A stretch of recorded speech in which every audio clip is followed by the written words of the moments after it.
Check, check, check. Yeah, oh yeah. Nice. Nice. I'm gonna find the foam covering the little windscreen for that. Oh yeah. Yeah. Where the hell it's going? Yeah, that's probably gone for good.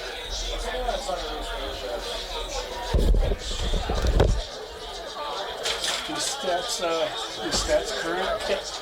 Both teams? I would wear my GSW shirt. All right, thank you. I saw a couple of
direct your attention to the home plate area as we recognize the Collins family from Jacksonville.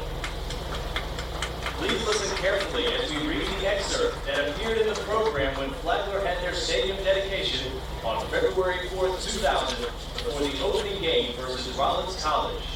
It reads as follows. In the 1970s, local businessman and council president's member A.H. Hoot Tebow spoke to Flagler's president, Dr. William Proctor, about developing an athletic facility for the then fledgling college.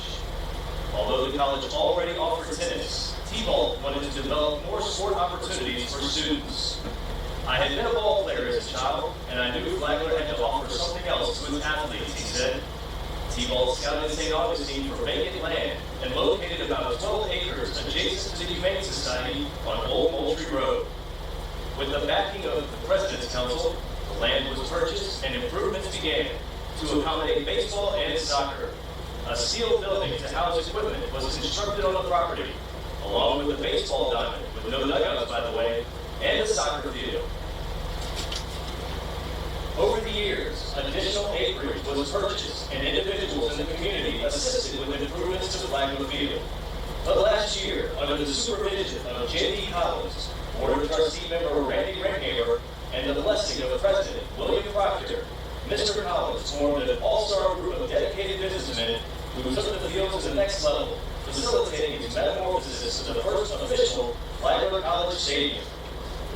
Recent improvements include spacious grandstands, dugout improvements, a concession facility, a fully equipped press box, stadium lights, a sound system, a scoreboard, bathroom facilities, and new fencing. If I could have dreamed my vision of the perfect baseball stadium, I couldn't have come close to what these children have accomplished, said Flagler head coach Dave Barnett. What an excellent facility, T-Ball said. I don't think any small college has anything close to it. With us today are Joe and Brenda Collins, son Adam Collins, along with his wife Stacy, and children Annabelle and Sawyer. Please give them all a round of applause.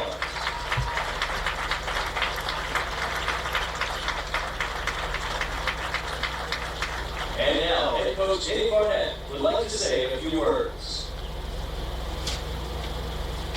And it was quite a metamorphosis, and he will have this for everybody to see from 1988, 1995, and then the way the stadium looks now. But we can't thank the Collins family enough for all their efforts and everybody that was involved. But I want to mention, too, about the game that night. To cap off what was a beautiful evening on opening night, February 4th, 2000, we had over 500 people in the stands for this magical night. And junior pitcher Adam Collins pitched a gem. He pitched 7 scoreless innings against Division II power Rollins College.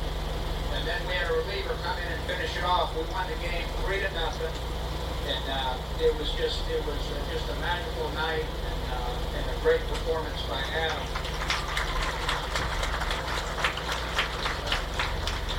Just a few highlights and records of Adam Collins, and he might not even know this, but Adam had a tremendous career. He's 4th all-time in career wins.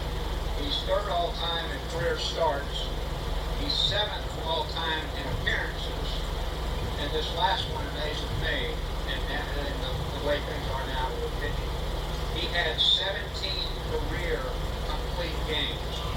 Wow.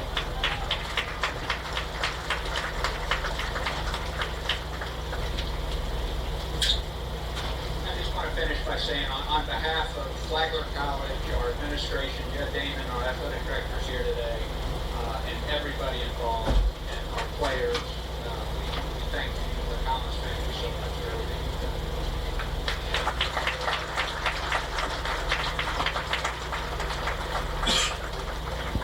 All right, good luck, guys.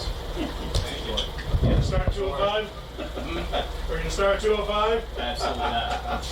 210, if you're lucky.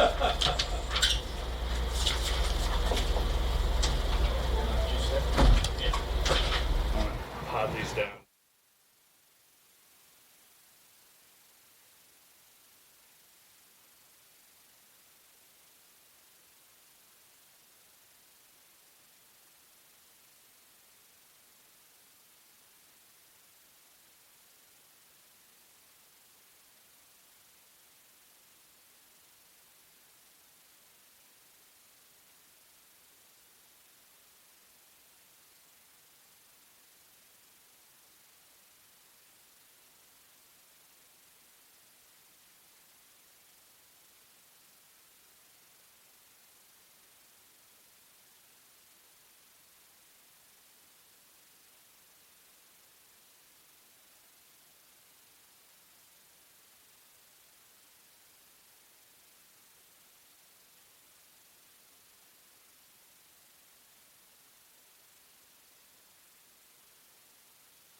Last night, Luke Wellborn delivered the walk-off hit as Flagler got back in the win column. Today, on a beautiful day for baseball, the Saints look to put together another winning streak. Saints baseball starts now. Hi, everyone. Along with our producer, Laurel Plexico, our sports information director, John Jordan, I'm Dave Winda with a very special guest, my friend, Jim Pegas. Jim, welcome to Flagler Baseball. You're not a newcomer to this. You did a game last year. That's right. It's good to be back here at Drysdale Field and see our Saints go for another W. Great to be back. Thanks for having me, Dave. Absolutely. I'm loving it already. Saints come in 16-18 on the season, 9-7 now in the Peach Belt Conference, tied with Georgia Southwestern. Hurricanes are 25-11 overall. So it's a beautiful day. The wind gusting from left to right field. We may see some balls carrying to right field. About 70 degrees, very little humidity here in St. Augustine. Glad to have you with us here on the Peach Belt Conference Network for Saints Baseball. Second of a 3-game set. And today the Saints will send out Cooper Smith, the right-hander. Cooper's 4-3 on the season with a 4.79 earned run average. He's given up 33 runs, 25 of them earned. He's walked 6 and struck out 32 in 47 innings of work. Well, first up for the Hurricanes is Jake Blindstrom. Blindstrom, a .364 hitter coming in. No home runs yet. He has driven in 31 runs.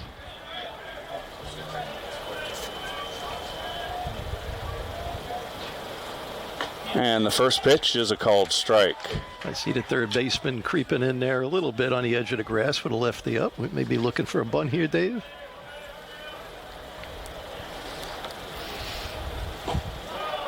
And Georgia Southwestern has some speed, particularly at the top of the lineup, as you would imagine.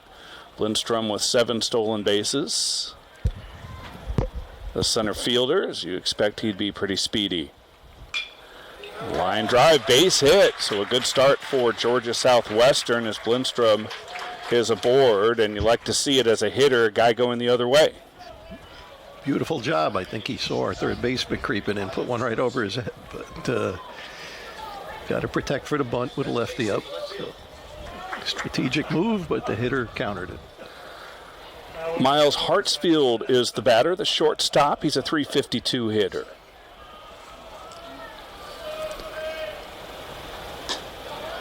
Lindstrom with a healthy lead at first. Been caught stealing 4 times to go with his 7 stolen bases. Here's the 0-1 from Smith. Ooh, took something off that, huh? It was way out in front of that pitch, eh?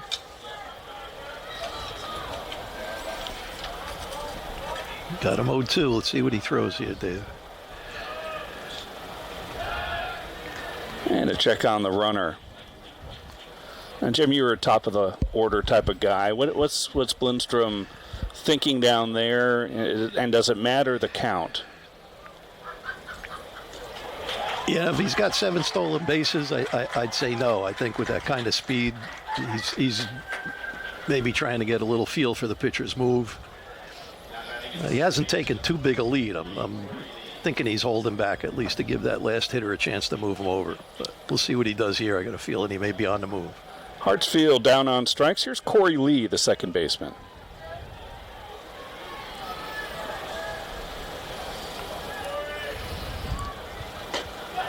And Smith pounds in another strike.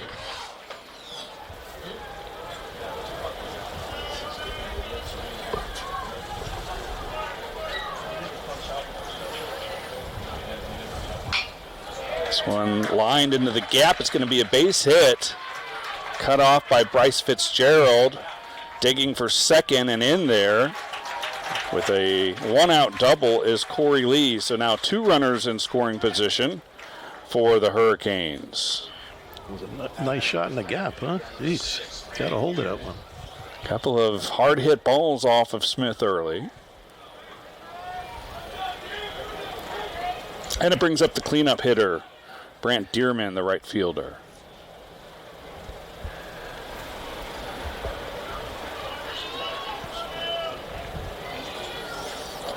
Another open stance. Lee had a bit of an open stance as well. And the first pitch swinging, ground ball to second. This should play to run as the Saints pick up the second out of the inning, but the Hurricanes strike first on the ground out by Dearman. Definitely trying to go the other way to plate that run or go to right field with a hit. But moved them over. We got a runner on third and 2 out.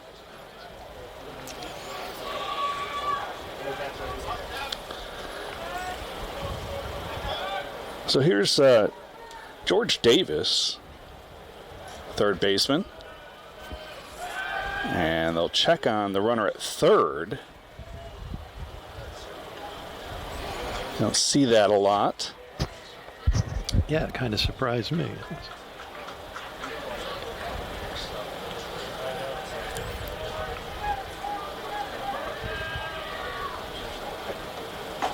Big cut and a miss. Nice job. Nice job.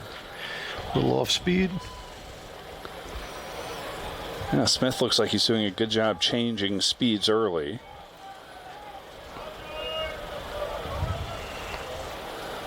And the 0-1 pitch. Popped up. Fitzgerald ranging to his left, and the ball carries and carries. Whoa. And it's gone, bouncing off the top of the wall and out of here for a home run. We talked about the wind at the top of the show, and that looked like a routine fly ball off the bat. Sure did. Holy smokes, that ball really got up in the rarefied air, huh? The center fielder was shocked when that thing kept carrying. He kept waiting for it to come down. And Fitzgerald got a good jump on it. He was right there, just nothing he could do as the ball skipped over the fence, and it's 3-0 just like that, Georgia Southwestern. Here's Paul Hegeman, first baseman.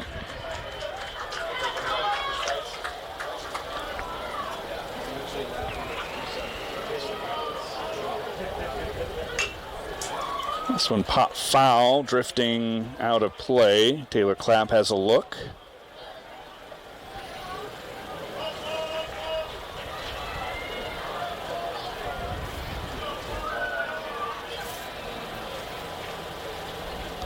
Smith ahead 0-2. And a defensive swing, and the inning is over, but not before the Hurricanes get 3. We head to the bottom half of the first coming up.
And welcome back. Bottom of the first, Trey Newland leading off for the Saints. Speedy left fielder.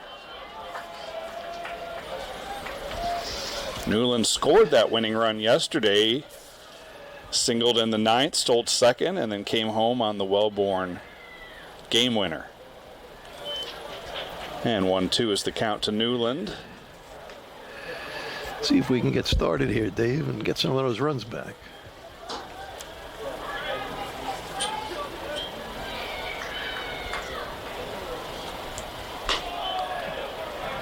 Evens the count, 2 balls and 2 strikes. The starter for the Hurricanes is Ronaldo Yusin.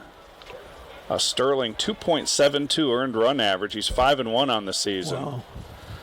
Multiple awards a season ago, I'm told, for PBC Pitcher of the Week. And he's a big lefty.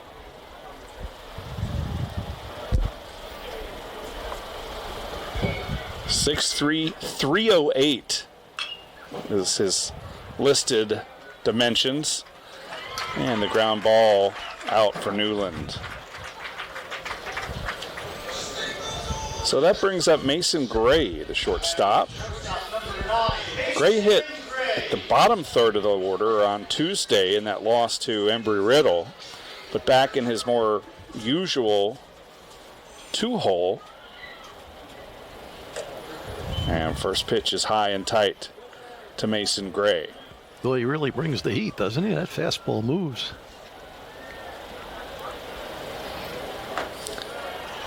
SID John Jordan said he reminds him of CC Sabathia, and I think that's a really good comparison. A very good comp, that's right. Well, they're late on that heater, that's for sure. You've had a couple of foul balls. Got to get ahead of it, boys. 1-2 the count to Gray. Ground ball to short. And Miles Hartsfield takes care of Mason Gray, and there are quickly 2 gone here in the Flagler first. Here's Taylor Clapp, the third baseman, having a good season. Clapp hitting .287 with a team best 6 homers and 28 RBIs.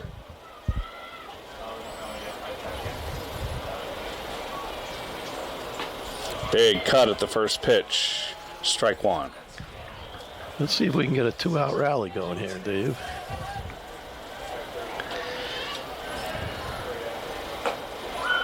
Houston does not waste any time either. He's all business out there.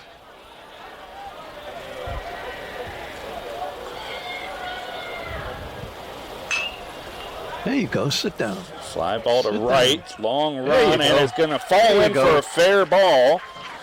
And extra bases for Clapp. Clapp stumbled around first, but still able to coast into second with the stand-up double. And the Flagler Saints have a little something going here. Here's Jesse Sullivan, the designated hitter.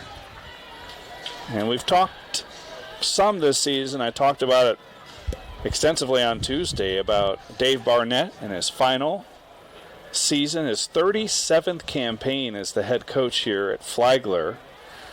Also spent 15 years as the athletic director. And you think, in these days, how rare is it that one person stays in one job for 37 years and doesn't necessarily bounce to a bigger school for more money or Right. that type of thing, or in any profession. I mean, even say an accountant, and that was my example the other day. Even an accountant might jump companies for better opportunities, better benefits, or compensation or whatnot. Obviously, he loves the area. They say don't trade happiness for money, right? So I think Dave's a prime example of that. We all envy him a bit to be able to stay in one place and be that successful. 0-2 the count. And that one blocked by the catcher, Calvin Alexander. I told Dave it reminded me of Don Zimmer, who I believe was 50 years in baseball, give or take, and never had a job in any other thing but baseball. What a life, huh? Barnett, for a couple of seasons, was the Go, baby. And the catcher lost track of it on the strikeout, and the inning continues. Clapp moves up to third base.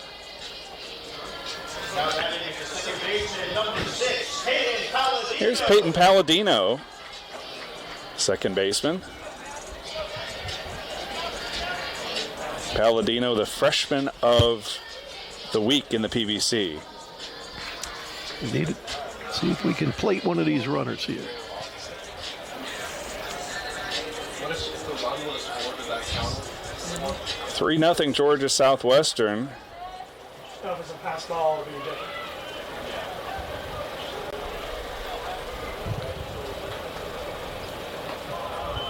That one inside. Palladino had a huge week last week as the Saints won 4 straight, including 3 thumpings of Claflin on the road. Claflin's having another disastrous season. Lost at least at last count, was it 30 straight? Wow. They have 1 win on the year. First game. And it was the first game. This one popped up into foul territory.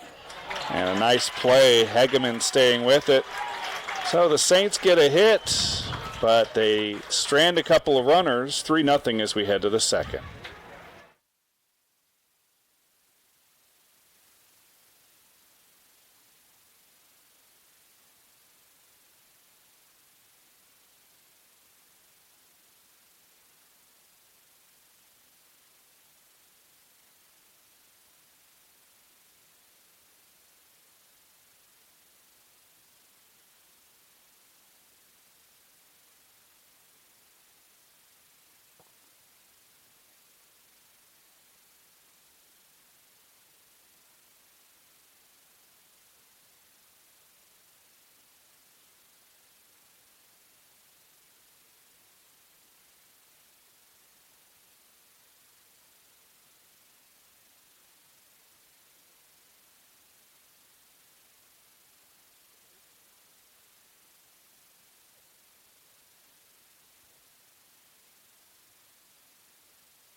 And welcome back. Top of the second, 3-0 Hurricanes.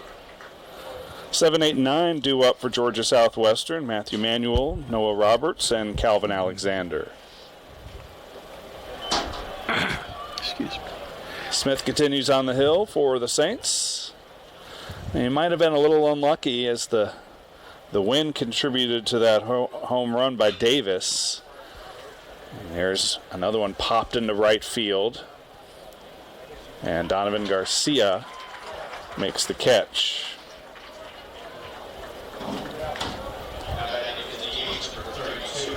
Now, Drysdale Field plays pretty big.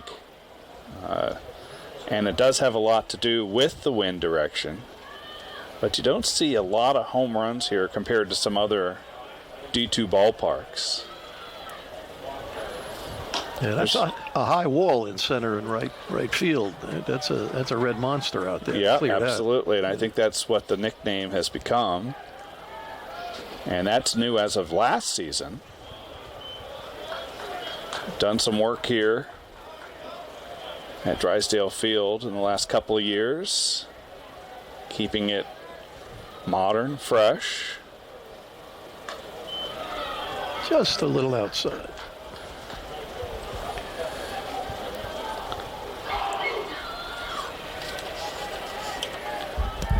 Roberts hitting .336, a couple of homers, 26 runs batted in. 3-1 goes the count.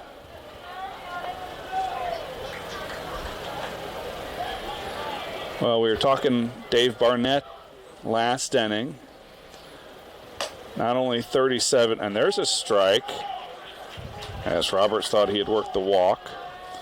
37 years as the head coach here. Spent a couple years as an assistant at Iowa, was an assistant at a high school in Jacksonville prior to that. Had an interesting playing career after starting at a junior college here in Florida, transferred to the University of North Carolina.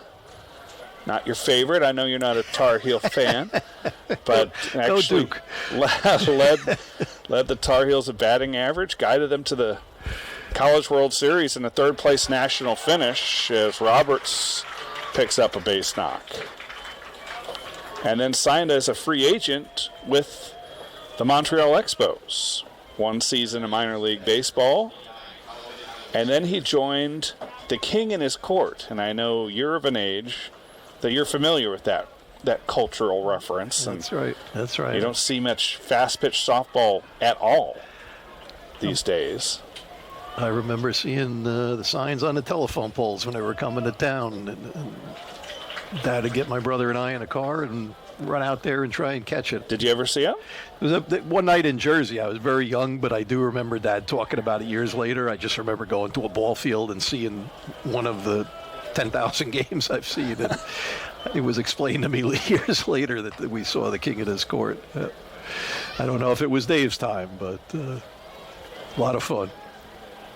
Eddie could really pitch. Yep. Eddie Feiner, a.k.a. the King. Here's the 1-1. Grounded foul.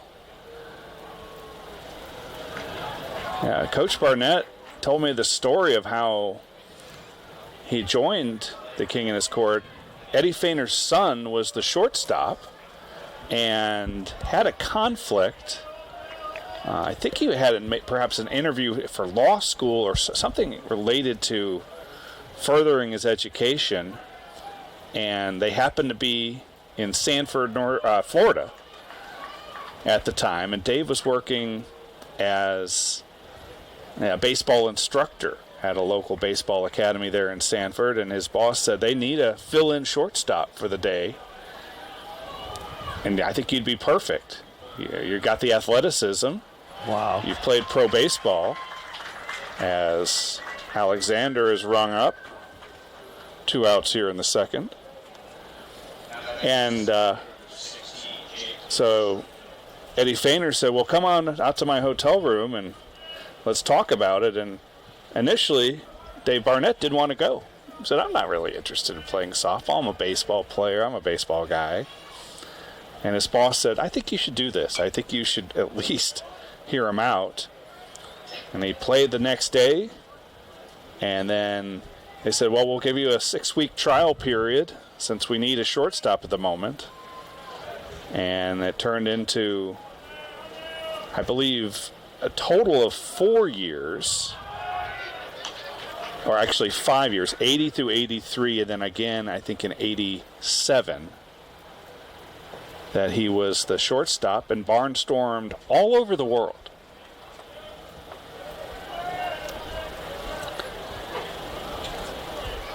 See if the runner takes off. Yep.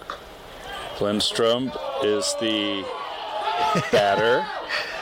We have some unhappy fans here rooting for the away team. Yeah, Georgia Southwestern has traveled pretty well. I saw a lot of Hurricanes gear on the in the parking lot on the way in and here in the stands. 1-2 is the count. Kind of a defensive swing there.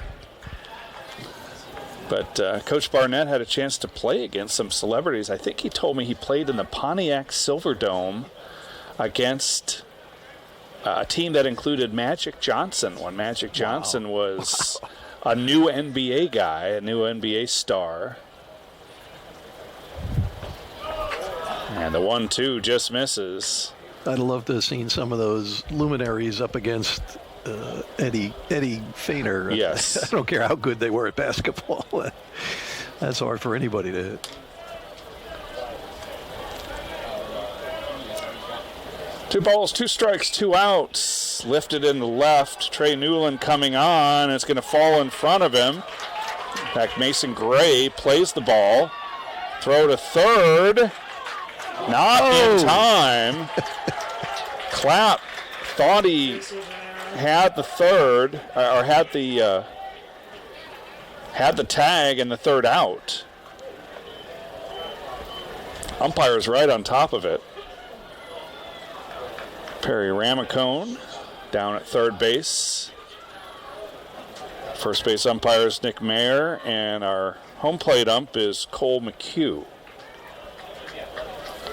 So the inning continues.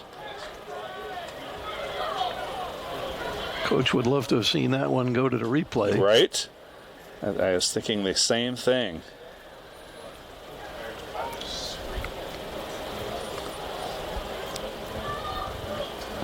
Well, here's Hartsfield, who struck out his first time.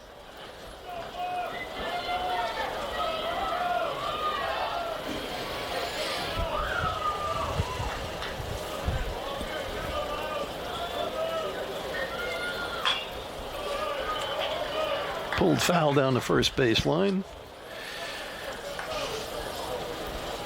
Smith gets ahead 0-1 in the count.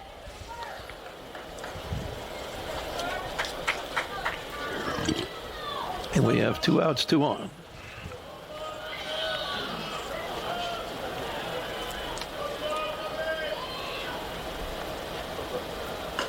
That one outside, ball and a strike.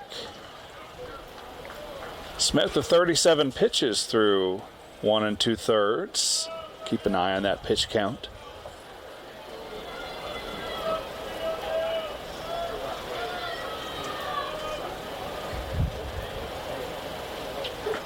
Oh, as the bat slips out of his hands and nearly finds its way into the Flagler dugout.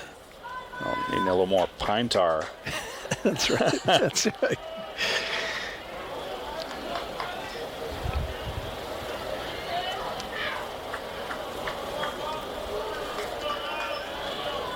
Smith trying to get out of this second inning. Keep it a 3-run game as Hartsfield stays alive.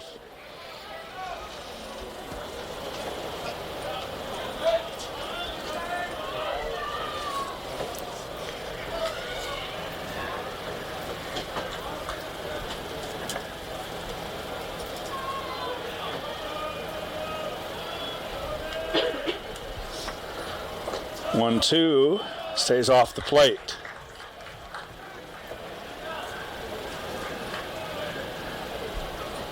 Just want to look up some of Eddie Fainer's stats because I remember they're just remarkable.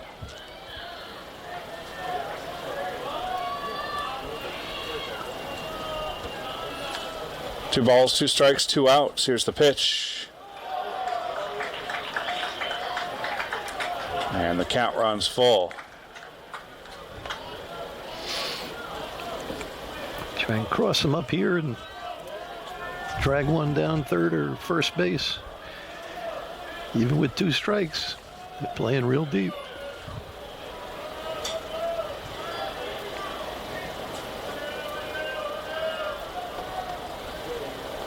Here's the payoff.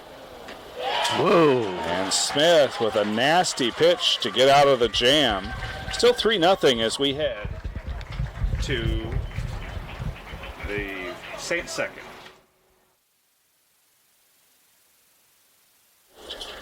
Check.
And welcome back. Saints second.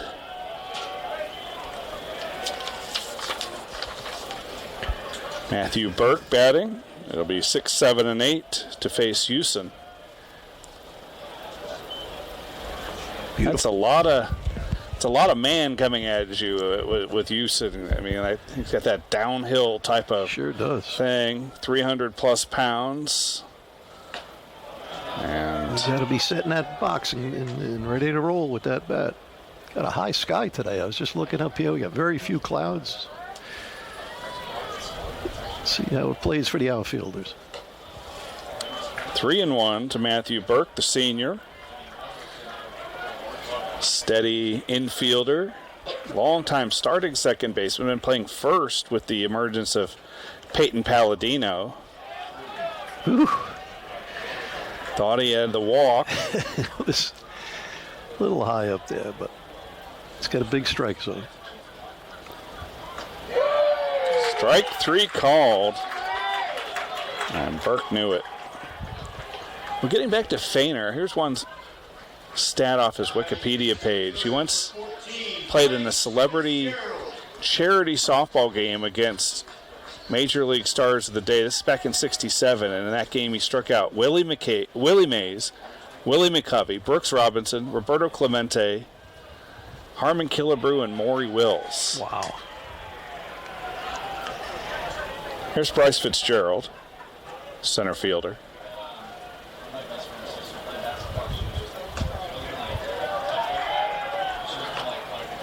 He had 930 no-hitters in his career and 238 perfect games. The 0-2, spoiled by Fitzgerald. And it was a four-man team. So I'm guessing there's a catcher involved there, unless maybe they had a community catcher, a shared catcher, or that kind of thing, as Fitzgerald has gone on strikes. Yeah, I'm trying to remember and a first baseman, and then I know Dave Barnett plays short. Right. Essentially, as the shortstop, you're the short, third baseman, left and center fielder, right. And the first baseman probably handles the right side of the field. Right. And that's what Coach Barnett told me when we talked about it, is that one of the reasons he was effective and was able to play with him so long is that he had the athleticism, that if the ball was put in play, he could go get it. This is Wentworth, the catcher, Jackson Wentworth. It would be a workout, but I wouldn't imagine with Eddie that there was a ton of balls in play. Right. Maybe he had an off night now and then. 1-2 is Houston is impressive. Yeah, he's around the plate too. Everything is, he moves it around, but he's throwing a lot of strikes. Kind of interesting that he's starting here on a Saturday game. Usually their ace in college goes Friday night. Friday night, yeah. And perhaps he pitched midweek or something like that and needed that extra day of rest. It was Nick McCullum starting last night for the Hurricanes. Had a pretty good line as Wentworth keeps the inning alive with a walk. See what we can do here with 2 outs. Here's Donovan Garcia. And we've not seen a whole lot of him this season. Just 58 at-bats coming in, which is about half of the regulars' totals. Garcia, a couple of seasons ago, was all Peach Belt Conference as a true freshman. He's dealt with some injuries since then, hitting .207 this season.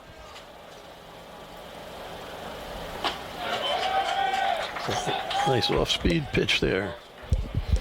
I wanted to see what he does throwing from the stretch. We haven't had too many runners, so let's see if we can test him here.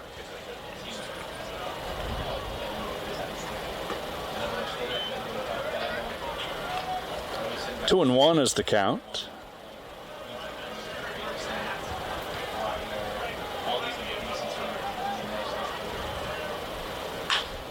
Lifted into center field.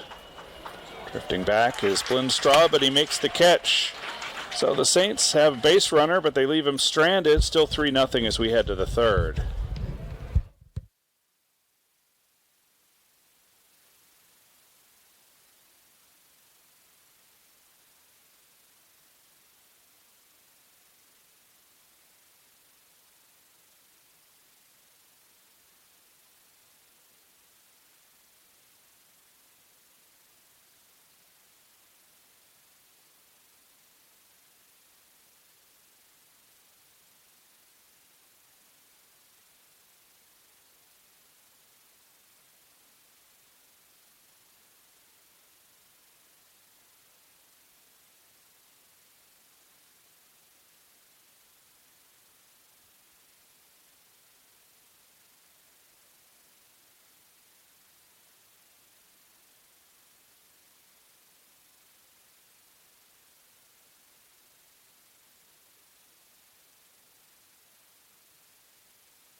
And welcome back.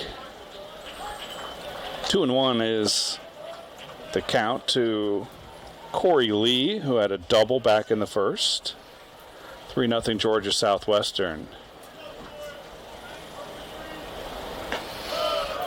Yeah, I was just noticing the flag. We're getting a little bit less wind left to right from east to west, and then just some gusts now and then. It seems to be dying down a little.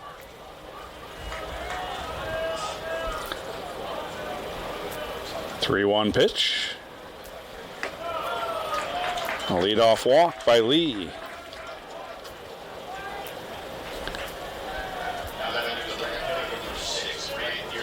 Here's Dearman, who grounded out but did drive in a run his first time up.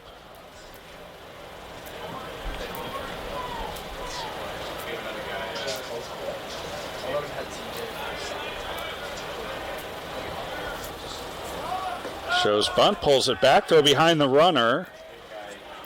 Knocked down by Burke. Good play keeping it in front of him there. Runner would have been able to move up if it got past.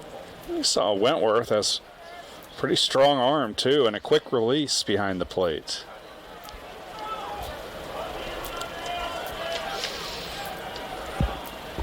Lee is 2 for 2 in stolen bases on the season, so not a lot of opportunities to run, but he's taken advantage when he's had the chance.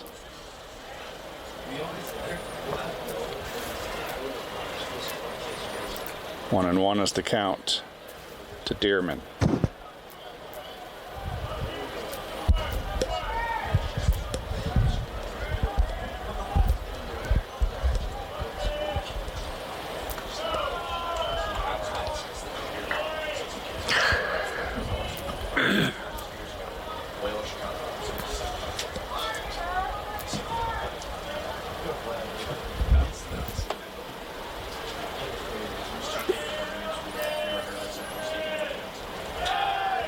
Soft toss over to first, keeping the runner honest. 50 pitches now for Smith. This one popped up on the infield. And calling for it is Burke. And good thing, I don't think Wentworth had a track on that ball. I think he lost that in the sky. Yep.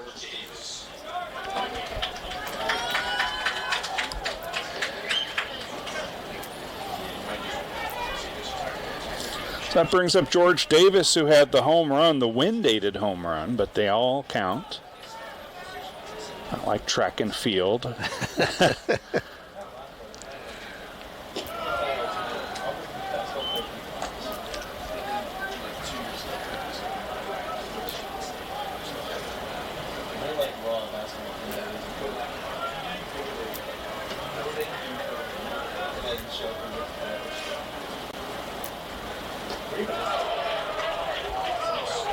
Checked his swing. First base ump says no. Didn't get the strike we were hoping for.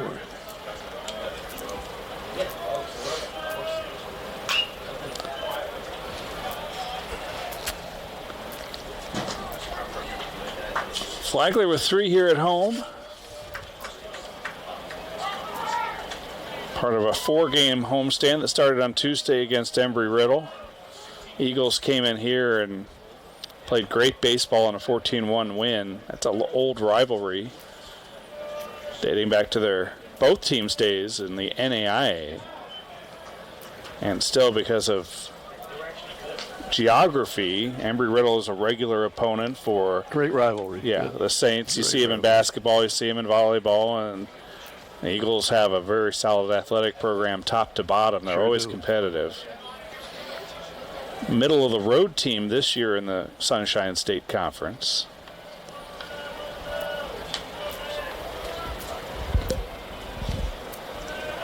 Yeah, it's funny you bring up Embry-Riddle. I came to a game with my late dad years ago down here when they first moved, and the Embry-Riddle coach was sitting in front of us. They weren't playing them that night. He was scouting them. They had a game coming up in a few days. Had a book with him a mile thick, taking notes. I said, uh-oh, we got our work cut out. This guy's taking this one seriously. So. Right. Yeah, you would expect no less from a aeronautical university with a lot of engineering majors. It's always interesting to read the majors of any roster from the Eagles. The runner breaks. Here's the throw. Good throw. And he is toast. Wow. Wentworth right on the money. And the Saints get out of the inning. Still 3-0.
Trey Newland leading it off here in the Flagler third.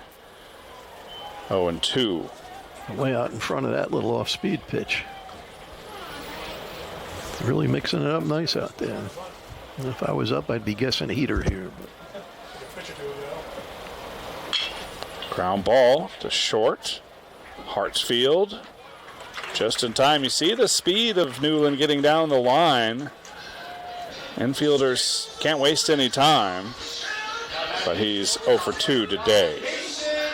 Now here's Mason Gray, another speedster. Gray and Newland came in together a couple of years ago and have been fixtures atop of the lineup.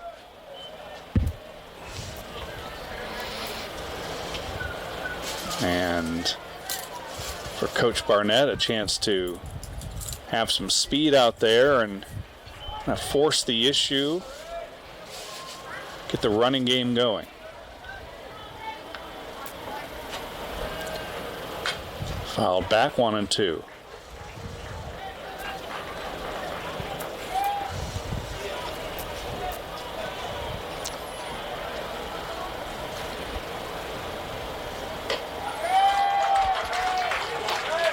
Houston makes short work of Gray, and they're quickly 2 gone down here in the third. There's Taylor Clapp, who had a double. Only hit of the day thus far for the Saints.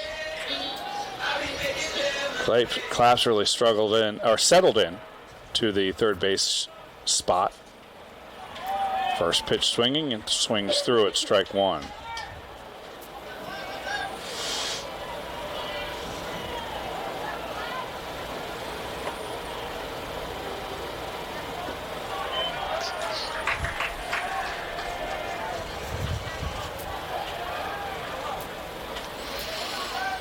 May see it in our picture, a helicopter off in the distance above the batter's eye in center field.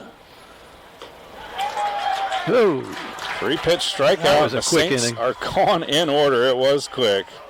Hay head to the 4th, still 3-0.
Top of the 4th.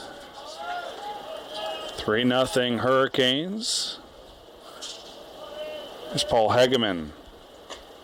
0 for 1 with a strikeout.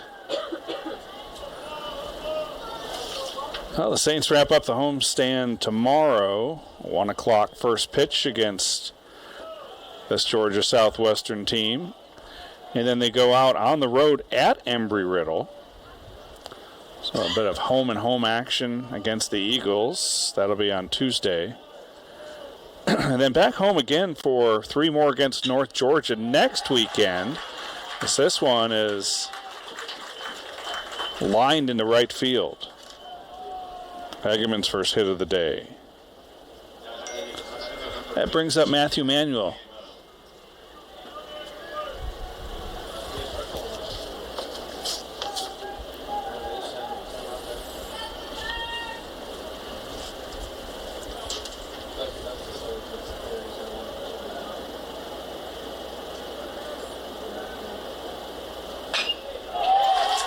And another base hit through the hole on the left side, and the first two Hurricanes are aboard here in the fourth.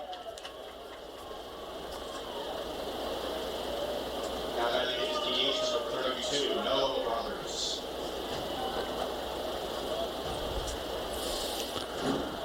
Here's Noah Roberts.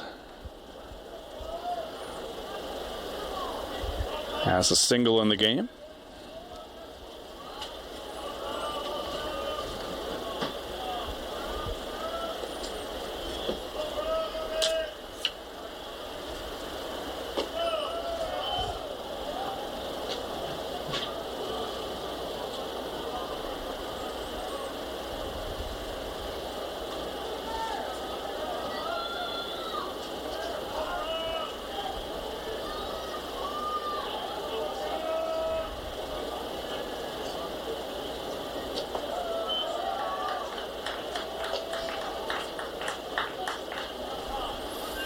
Two-0 is the count.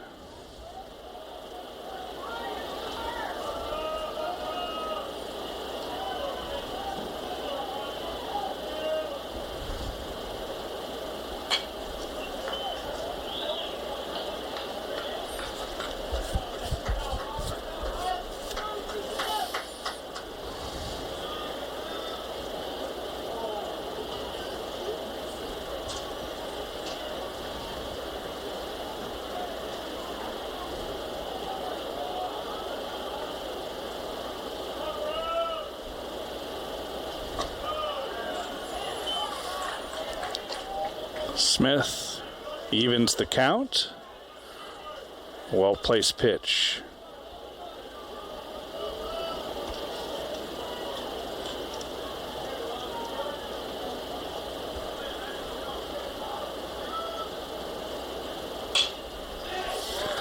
Little roller handled by Smith, and he makes the play unassisted.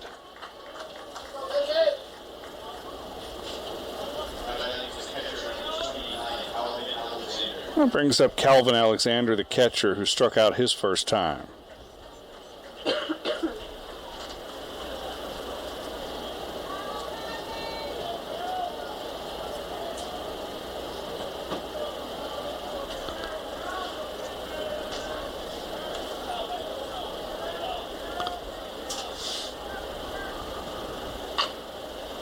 And another ground ball to the pitcher.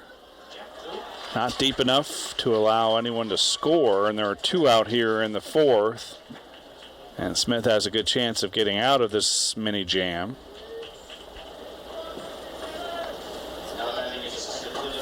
Right to the top of the order, and Blindstrup.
Here's the 1-1.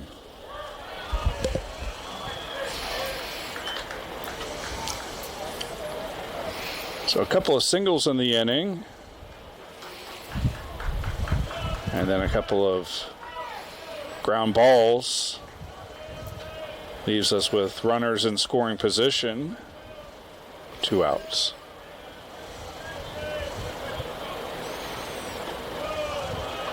Three and 1 goes the count. Who's throwing that at us? Adams, 27.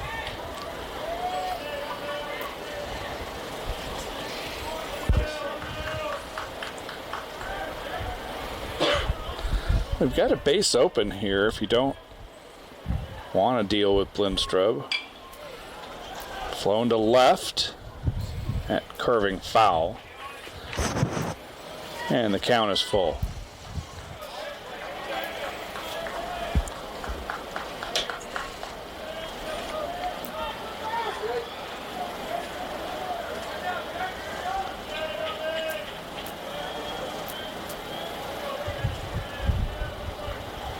Here's the payoff.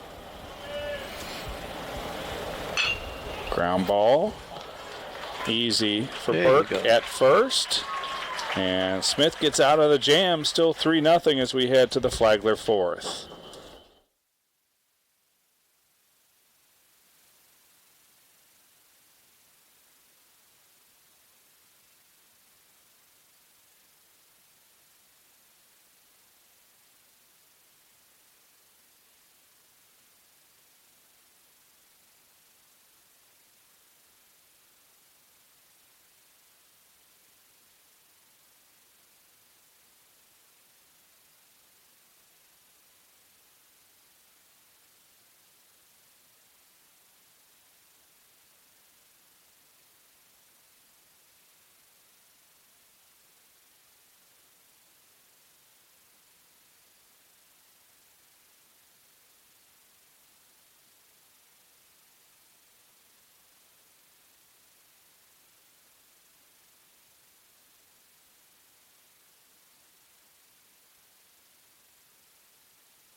Well, it settled into a pretty good pitcher's duel after that 3-run first for the Hurricanes. This is great.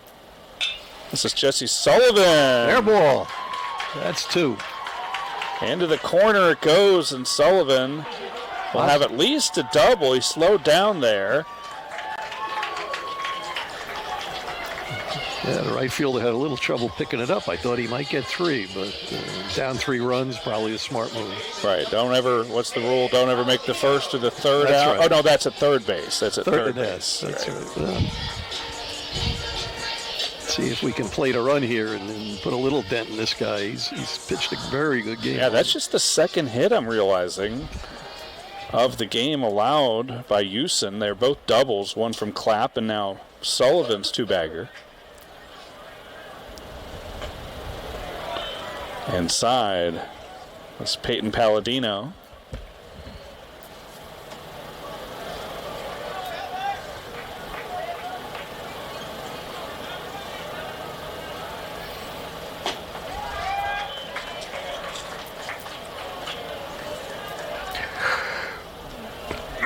Excuse me.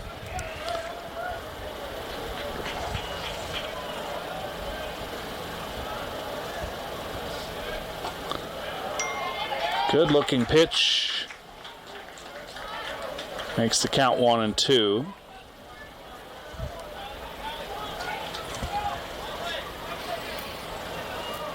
Big hole between first and second there. Fouled off.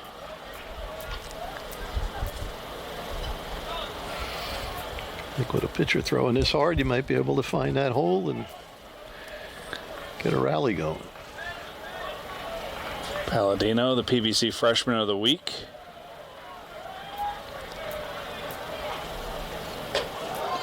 Takes one upstairs, and last week went 5 for 15 with 2 doubles, 2 homers, 8 runs batted in, and scored a team high 10 runs. Wow. Well, ground ball past the pitcher allows Sullivan to move up. And a nice play by the shortstop. So here's Matthew Burke, the veteran. Got a duck on third base with one out. Let's see what he can do here. Now, this feels like a game that's obviously within reach at 3-0, Right. as good as Houston has been. And a chip away at him.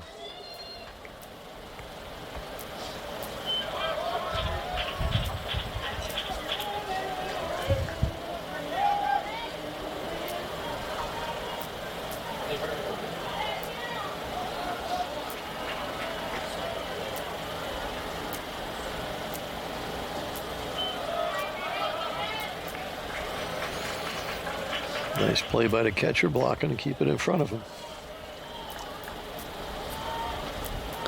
It seems like Alexander's had to do a lot of that today, as Houston has that good stuff that's darting and diving.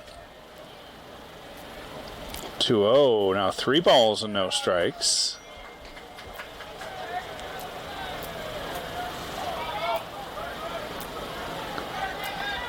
Houston with just the one walk.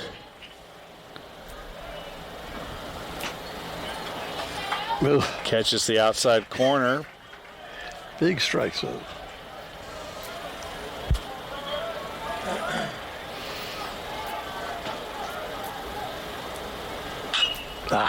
Popped up on the infield. Second baseman makes the catch, not deep enough for Sullivan to tag. And there are 2 gone here in the Saints' fourth.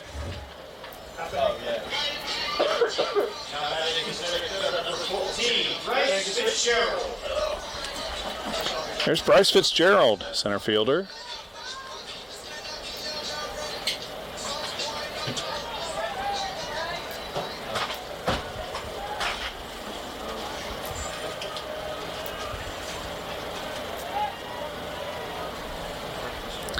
Houston at 64 pitches, so pretty efficient. Through 3 2/3.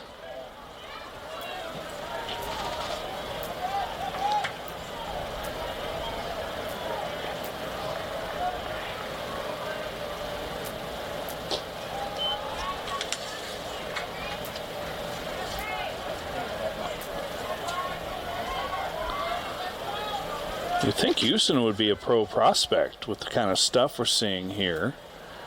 And based on just his numbers, this is the first time I've ever seen him, but big, strong lefty with good velocity on his fastball, good movement on his other pitches. Yeah, around the plate a lot. Yeah, I could see it. 68 strikeouts and 49 2/3 innings of work, so big-time Ks. I think some team might like to get him in the A-League, get him to work with their pitching coaches. It'd be interesting to see what they could do. Yeah, and even if he's not drafted, perhaps sign him as a free agent and There you go. let him work his way up through, as you said, the lower levels of minor league baseball. Redshirt junior, so another season of eligibility. I would imagine he'd come back and try to hone his game. But eligible, draft eligible. Full count. Full count, 2 outs.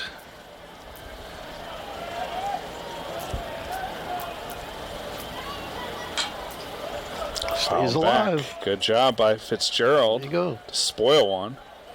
See if he can get one he likes and tag it into the gap.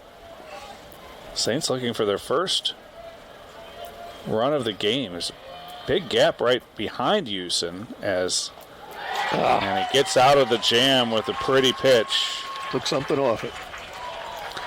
Oh, the Saints threaten, but they come up empty. 3-0 Georgia Southwestern.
Well, cruising right along.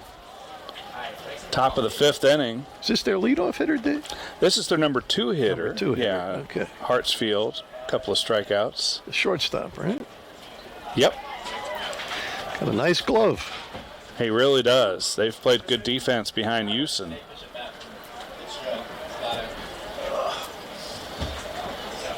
And you got to hand it to Cooper Smith, who after a bit of a rocky first inning where he was a bit unlucky with the wind pushing that home run out. And a wind-aided wind-aided there. 2-out home run. Could have been. He's really settled in and has not allowed a run since. Right back to him. He's helped himself out defensively several times in the last couple of innings. It's Corey Lee, who's had a good game, a double in the first,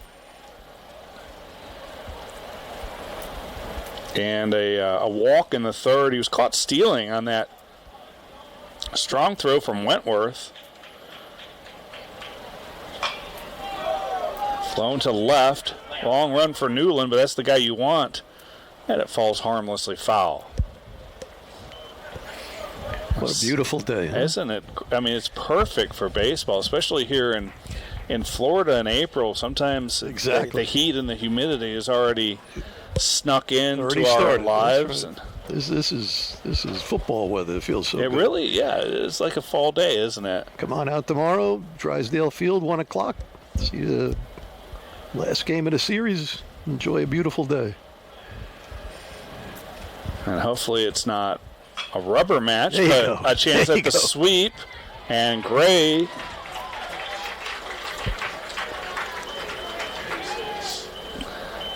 that'll be an error on Mason Gray.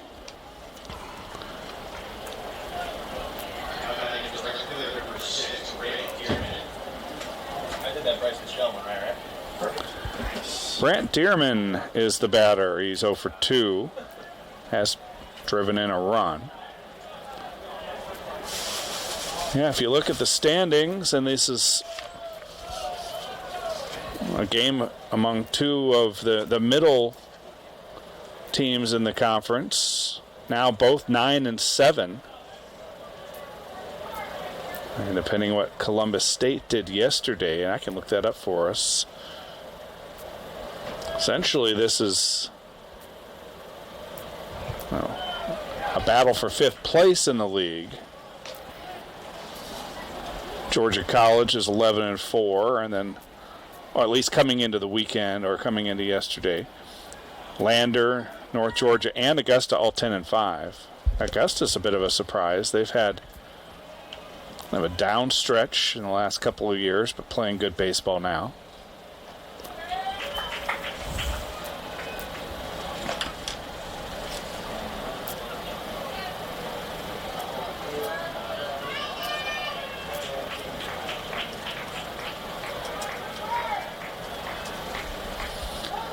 Two and 1 is the count to Dearman. Bouncer to Clapp, plays it on the short hop. Nice play. 2 gone here in the 5th. Yeah, Clapp is really solid at third.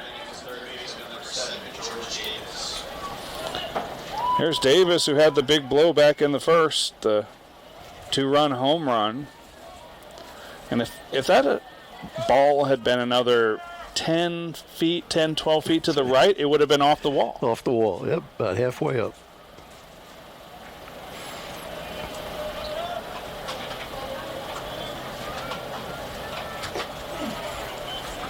Yeah, the baseball guys just dealt him a tough hand out there to Cooper.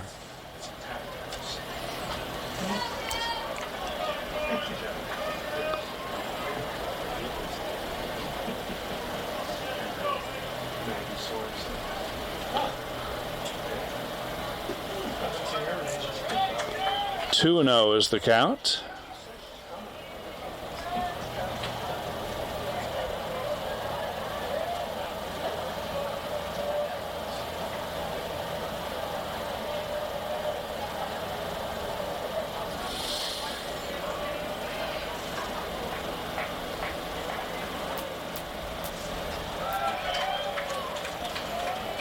Now 3-0.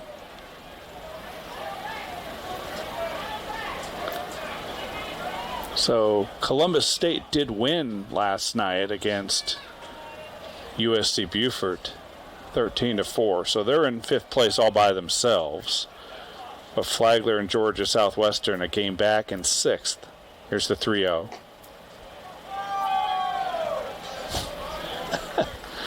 And you may hear in the background the Georgia Southwestern fans calling balls and strikes on their own. Disagreeing with our local umpire vociferously.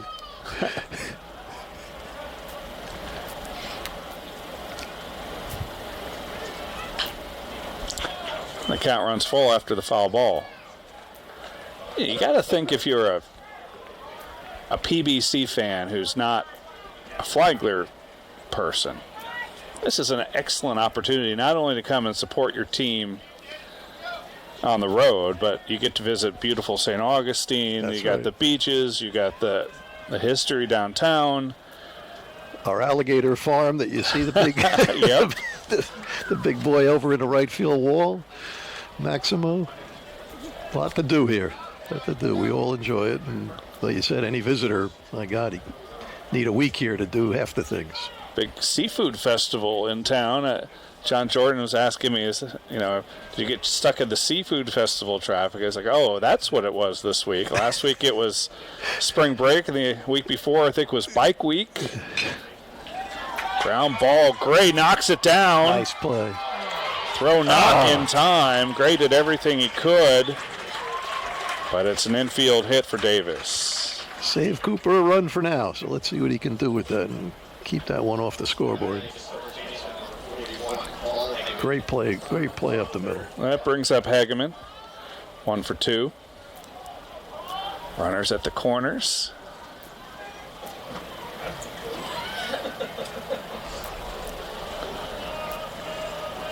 "89 pitches for Smith. Ground ball, Palladino from the infield. Burke was able to get back, and the Saints get out of the jam. It's still 3-0. Got a good one brewing here in the historic Ancient City.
Home 5th.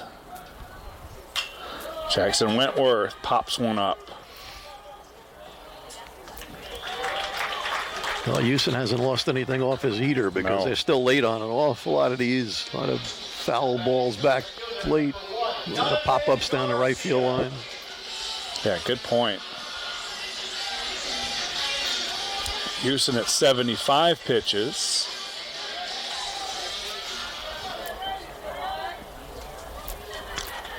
He's got a lot left in the tank, it looks like.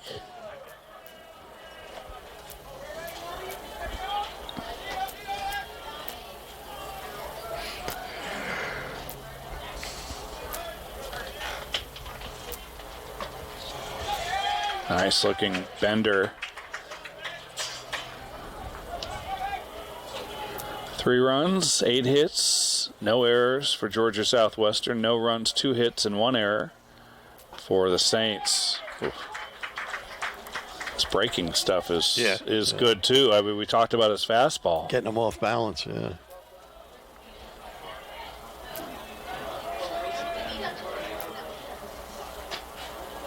Staying alive is Garcia. Yeah, he's had real good control. When he's off the plate, he's low, and obviously they work well together because the catcher's had everything except the one wild pitch.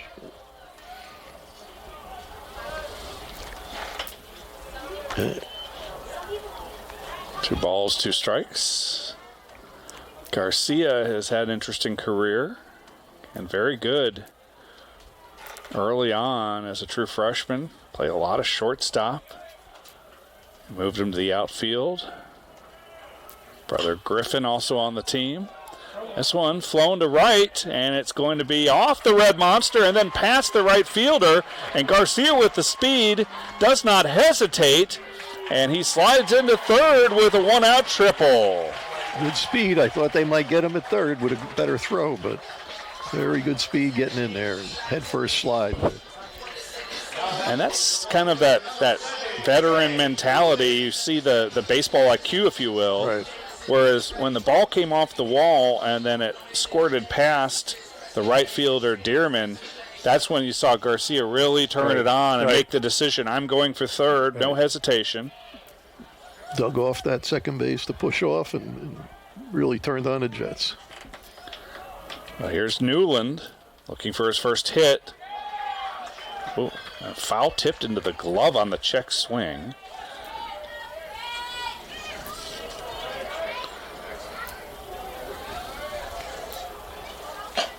Oh, and then the heater. Boy, wow, that got up there in a hurry. I think the triple got him mad. He's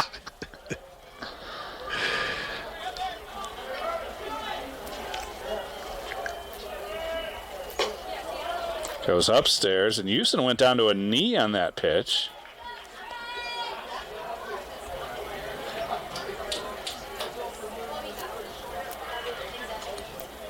Taking a moment to compose himself. It's like his spike caught a little there.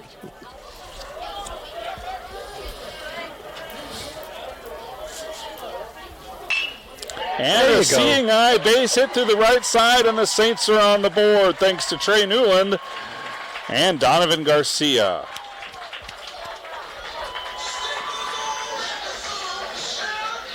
Now batting at the shortstop, number 9, Mason Gray. Well, the inning continues with Mason Gray, and we'll keep a close eye on Newland here, who is the leader for the Saints in stolen bases with 18 in 20 attempts, and he's already kind of juking over there at first with a little dancing. Big lead. Yep. Trying to work on Houston's timing.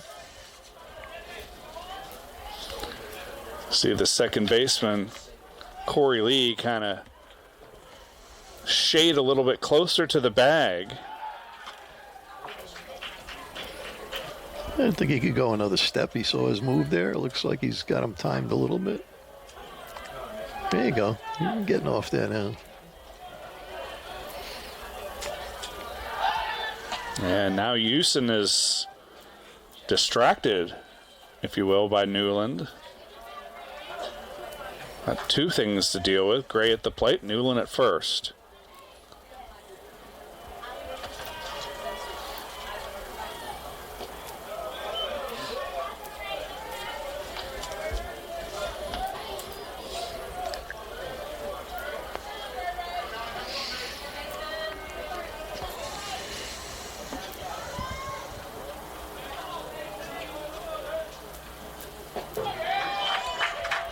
Leaning back at first there. So with 2 strikes, would you send a runner here? Does it matter? I if it was 21, I definitely would. At 1-2, maybe not. Let's see.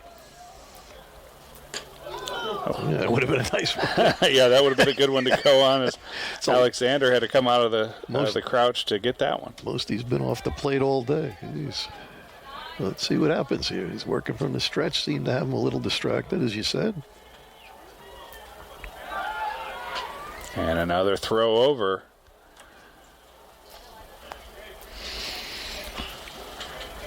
He's hiding his best move. We haven't seen that yet. I got a feeling he's got one more in his bag. But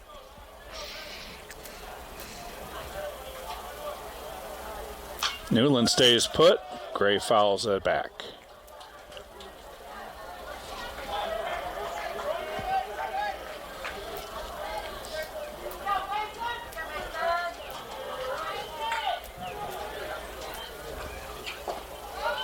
Blocked by Alexander. The count is full.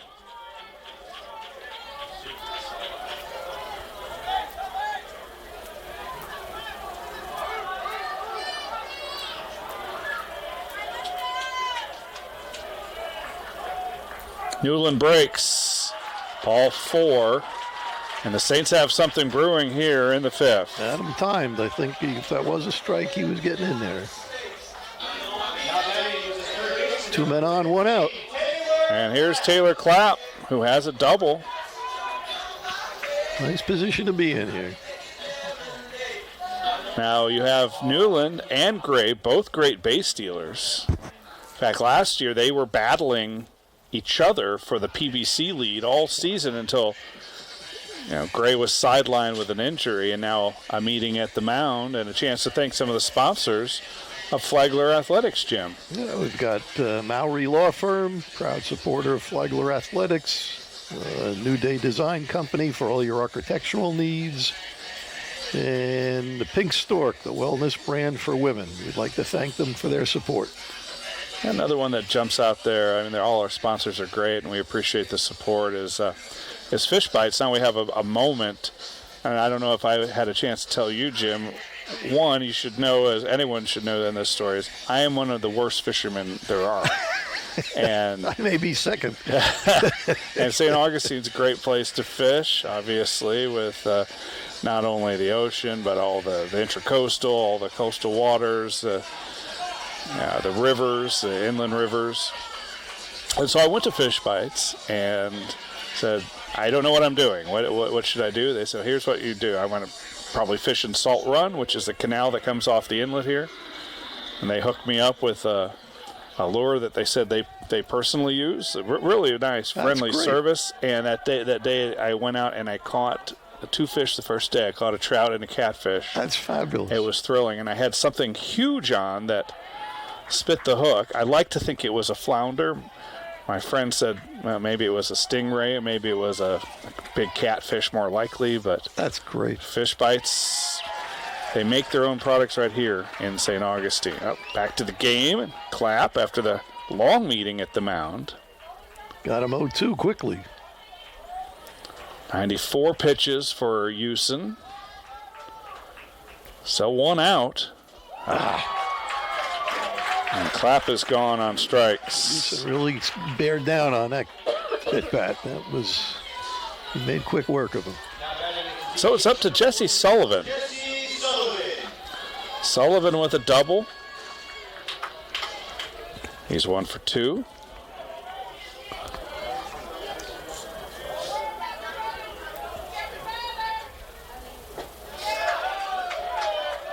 Houston misses inside.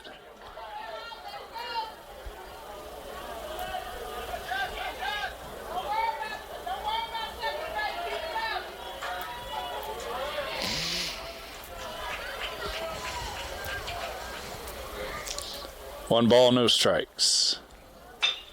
And a base hit. A huge hit. Newland is going to be held at third, and then the ball skips away. Newland scores. Mason Gray slides head first, and he's safe at third. The Saints climb within a run on the base hit from Jesse Sullivan. Kind of surprised Dave held Newland up at first, but very good base running. Went on his own volition, I'm sure, when he saw the ball get away from the catcher. Yeah, didn't just look down or retreat to the bag, stayed in the play. Right. I think he was surprised he was held up, so he was raring to go. Runners at the corners for the Saints. And here's Peyton Palladino.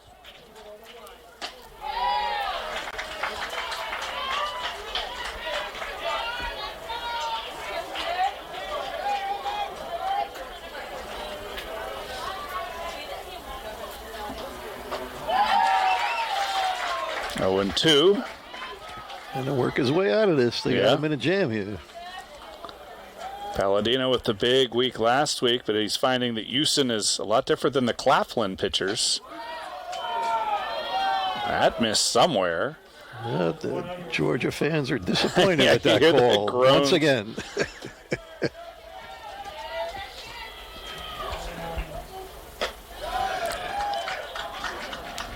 2-2 with 2 outs and 2 on. No, I apologize. Yeah, runners to the corners, yep.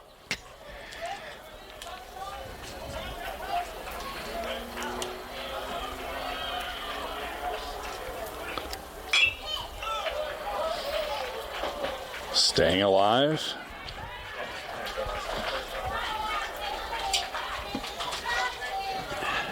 Palladino, the redshirt freshman from Massachusetts. Spoils another one. A little late on him here, but see if we can get him timed, one of those breaking balls. Yeah.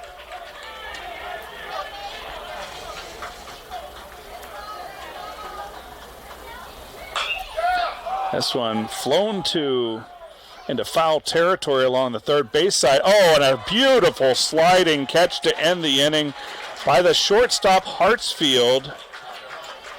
But the Saints get a couple of runs and they trail by 1.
A much tighter ball game here in the 6th. Uh-oh. And one hammered into the gap. And off the wall. And Manuel has a leadoff double. Let's see if they, well, you got a lefty up. I was going to say maybe bunt them over, but I think he'll just try and lean on it and pull it over. Keep it to the right side of the infield and move the runner up if he can. Let's see if the Saints defense can defeat that strategy. Both corner infielders playing even with the bag. Gray sneaking in behind him at short. This is Noah Roberts. 1 for 2 today.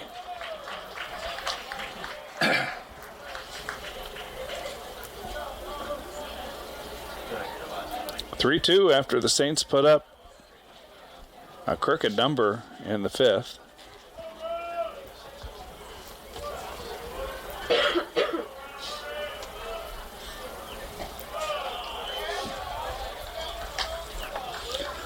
92 pitches for Smith. Giving up 8 hits, but scattered them. Allowed 3 runs, all in the first. 1 walk. He struck out 5. Excuse me. And another base hit, and this will likely, no, they're going to hold the runner at third. Good throw. Well, the first 2 are aboard here for the Hurricanes in the 6th, and that may be it for Smith. As Jeff Pelkey, the pitching coach, makes his way out to the mound. Georgia Southwest answering a Saints rally pretty quickly. Yep.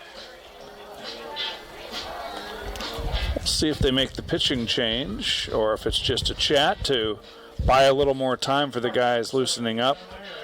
And it looks like that will be the case.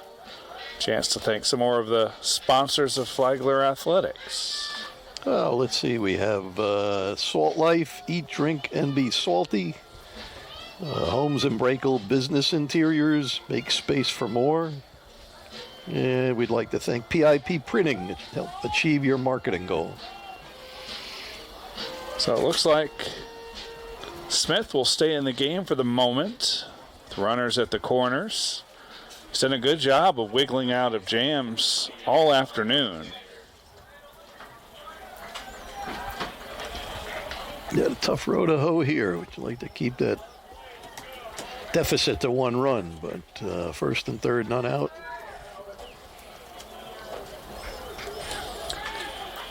Looks like Calvin Alexander is the batter. Saints are staying at double play depth. I think they're going to forego to run if they get the right ground ball option. First pitch is low, ball 1.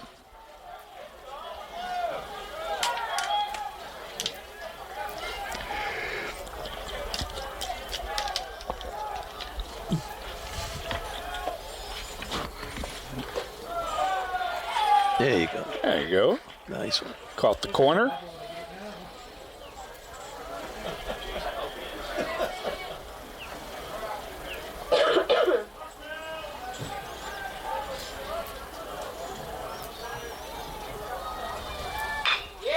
And that will score a run.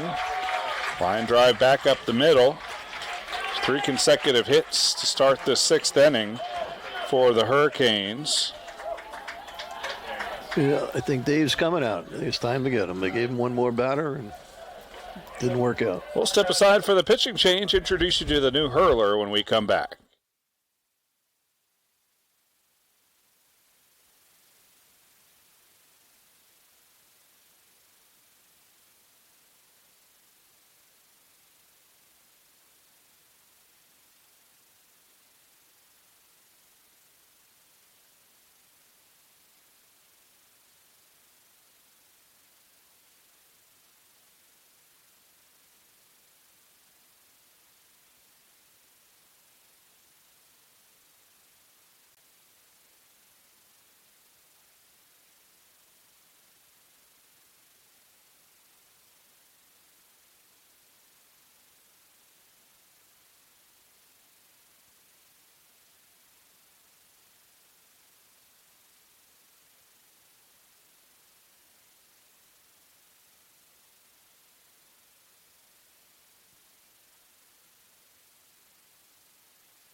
And welcome back. The new pitcher is number 27, Parker Adams, the right-hander.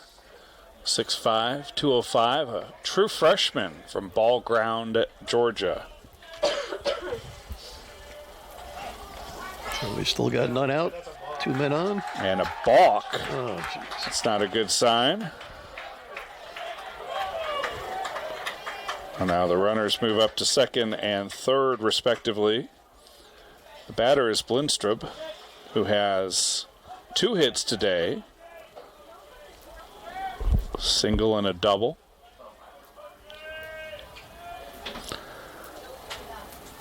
Infield is in, right at the cut of grass. Yeah.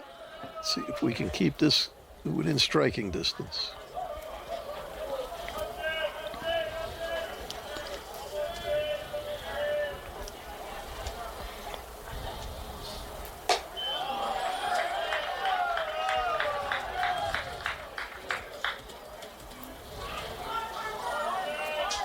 Adams doesn't look real comfortable early on here. Tough when you have to come in with runners on base. Fouled off. Nice pitch on the fist there. Gets him back in the count a little bit. See if he brings the heat or tries to fool him with some off speed.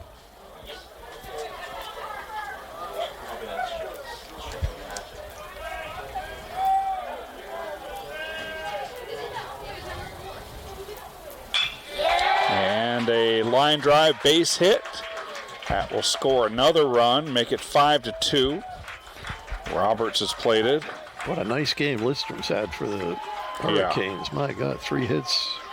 Get the rallies going.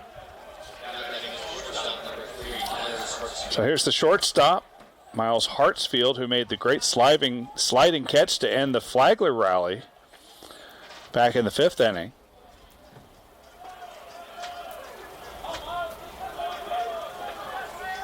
He's 0 for 3 today. Couple of strikeouts.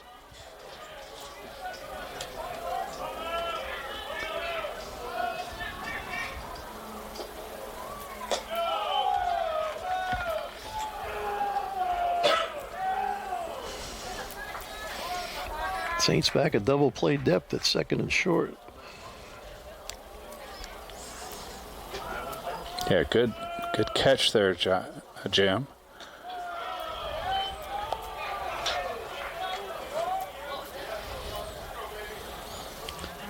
Well in to concede the run. They can pick up a double play ball.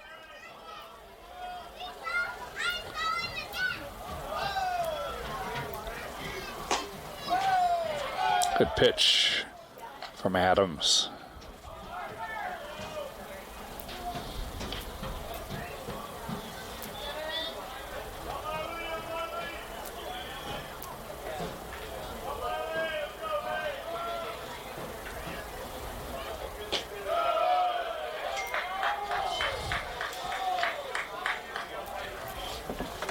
Three-one count. Oh, there's a base open.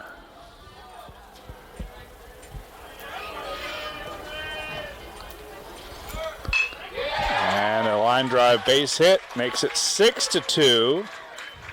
Big turnaround second for Blindstrup, but he holds tight there.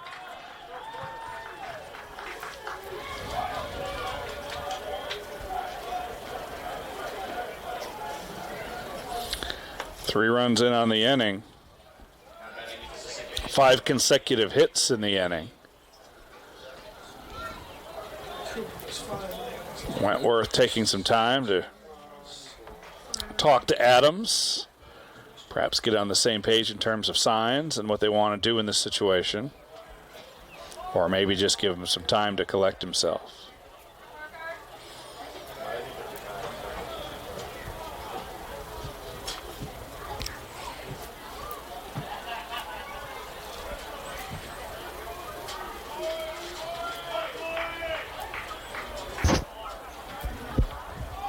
Shows bunt. Fouled. Yep, foul ball. Yeah. Did it hit him out of the box or did it hit him in? Jackson Wentworth is making some kind of case to He's out of the box. Cole McHugh. And I think you're right, Jim. Was he in the box or out of the box? Is it a foul ball or was he out? Did you see it? No. Did you see it? No. Dave's looking for the call. He's pretty convinced. It's going to be a foul ball. Oh, jeez. Come over and explain it to Coach Barnett. I didn't have the best look, but I thought he was a step out of the box there. But Ump had a better look at it than I did. Dave does not seem pleased. Nope.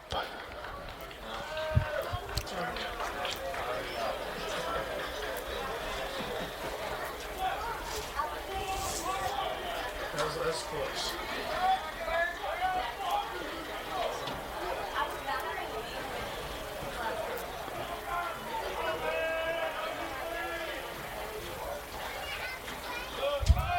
Swinging away.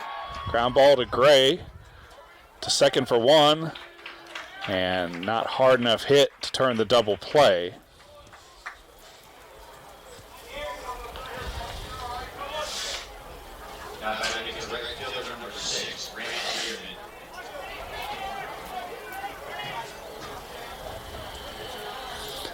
So one gone.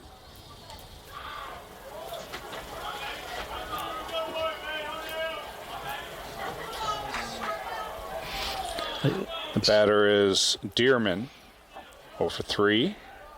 I see our mascot making an appearance today. I hadn't seen him out there before. Yep, the Lion is here.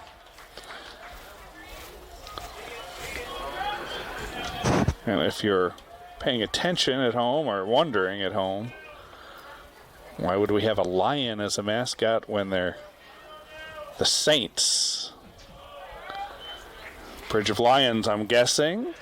Very good call, Dave. I was going through the Rolodex in my head trying to come up with an answer. Bridge of Lions, a famous landmark here in St. Augustine. I'm presuming that's what that is. Ponce de Leon, the lion, there you go. Discovered this place about 500 years ago.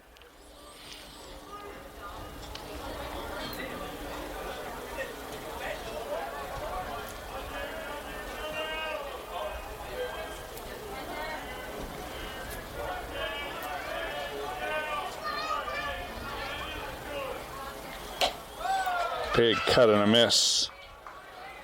I'd kind of like to see like a Saints mascot, kind of like the Padres have, a kind of a. God, that'd be great.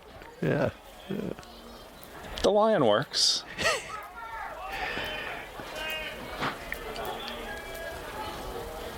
1-2 the count. Fouled off.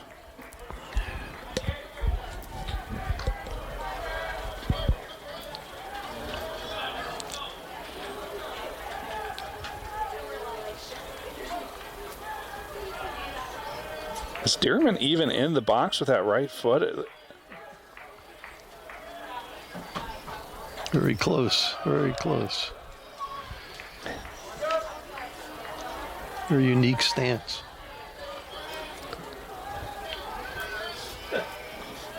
How easy. Those are right there. 2 balls, 2 strikes. Ground ball, clap at third, goes to second for 1. On to first, double play. Nice play. Good job, boys. Saints get out of the inning, but not before the Hurricanes score 3 more and make it a 6-2 game.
Well, cruising right along into the 6th inning.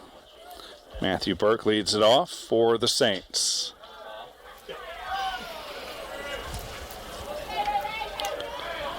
Burke 0 for 2 today, strikeout and a pop out.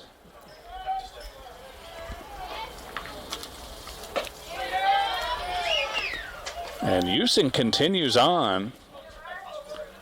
Now 107 pitches. I thought after the Hurricanes put up the 3 spot to make it a 4-run game that Houston may be done. But he comes back out for a 6th inning of work. Oh. And a strike called. Matthew Burke was partially up the line at 3rd and already thrown the bat away, not trying to upstage the umpire. And I think that's what he just said to the home plate umpire, McHugh, that no offense.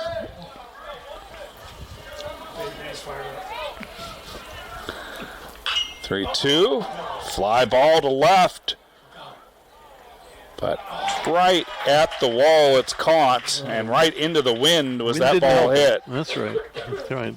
If that ball is in another part of the park, it's likely gone. There's Bryce Fitzgerald, a couple strikeouts for Bryce today.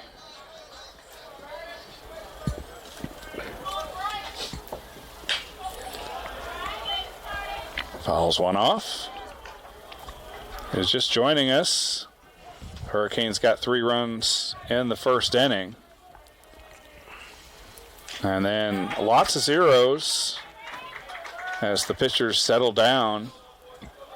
And finally the Saints broke through in the 5th inning with a couple of runs and cut it to 1. But then Georgia Southwestern answered right back with 3 of their own in the top of this inning, and that's where we stand 6-2. The 1-2. Swing and a miss. Houston still with the good stuff. There's Jackson Wentworth.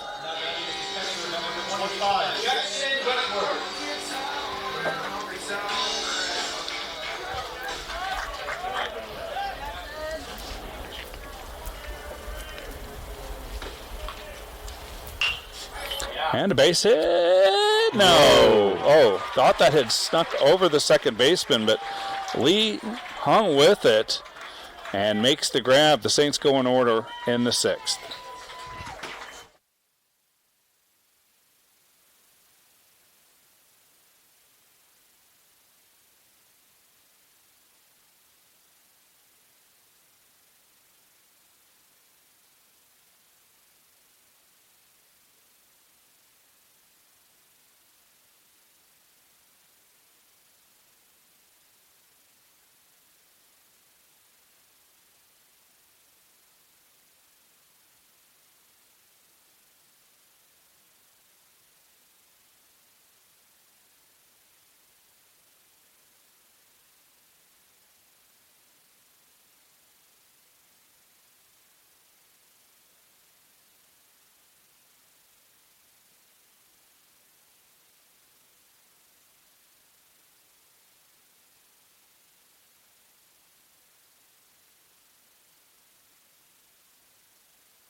Top of the 7th, George Davis leads it off.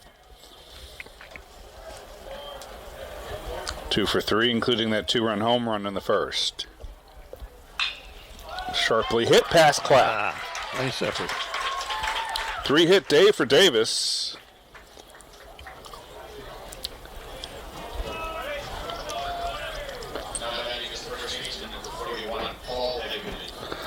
There's Hageman, who's 1 for 3.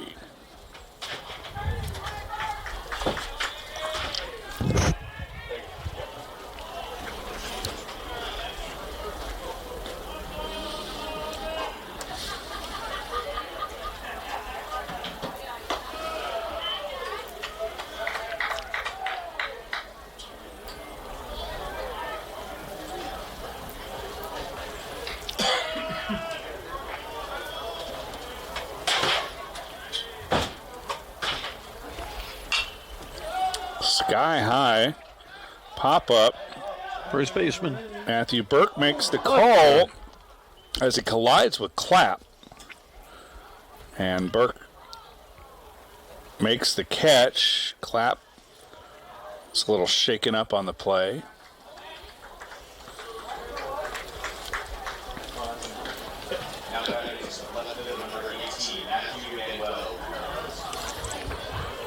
One down. There's Matthew Manuel, who's 2 for 3. Single, double, and a run scored. 4 p.m. and all is well. We just need our Saints to get rolling. 2 hours in.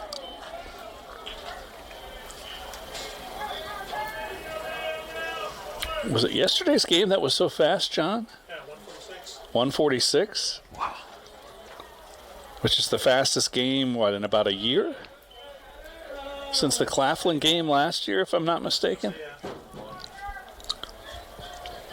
Nice to see college baseball move that fast, because I've been to some college baseball games that have been 4+ hours. I've been to one of those, or a couple of those. 1-2 count. Parker's ahead here.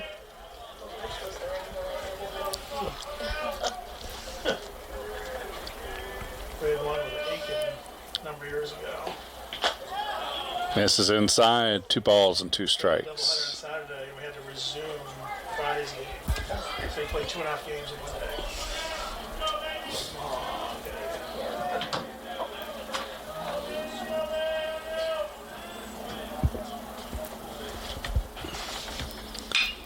2-2, grounded to Gray, sliding stop to Palladino for 1, and that's all that the Saints will get, but nice defense by Mason Gray showing off the range. Now batting is the DH number 32, Noah Roberts. First year we played Embry-Riddle, and they had a rules discrepancy. And so the umpire literally took like a 45-minute discussion. Here's Noah Roberts, who has 2 hits today. Lots of Georgia Southwestern players with multiple hit days.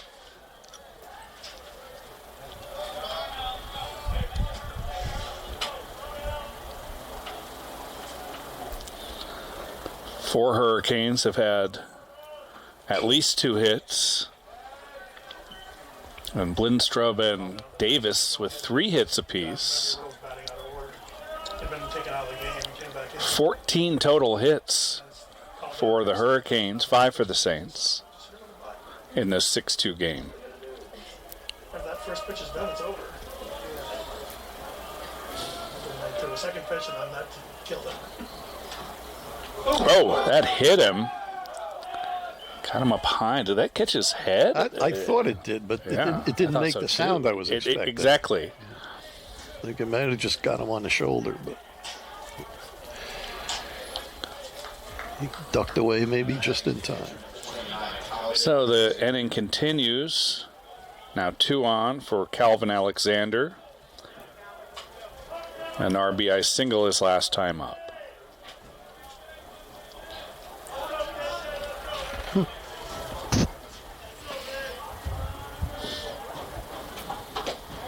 Nice pitch from Adams.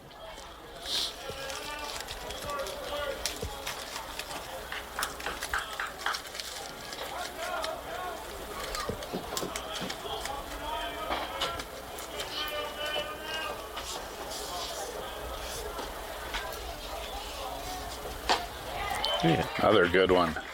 0-2 count. 2 down. See if he can get out of this.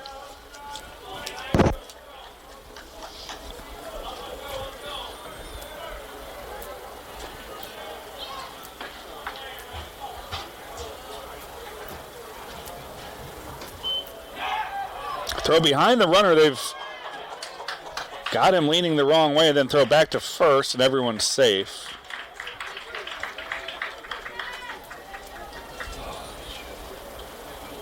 Unintentional stolen base.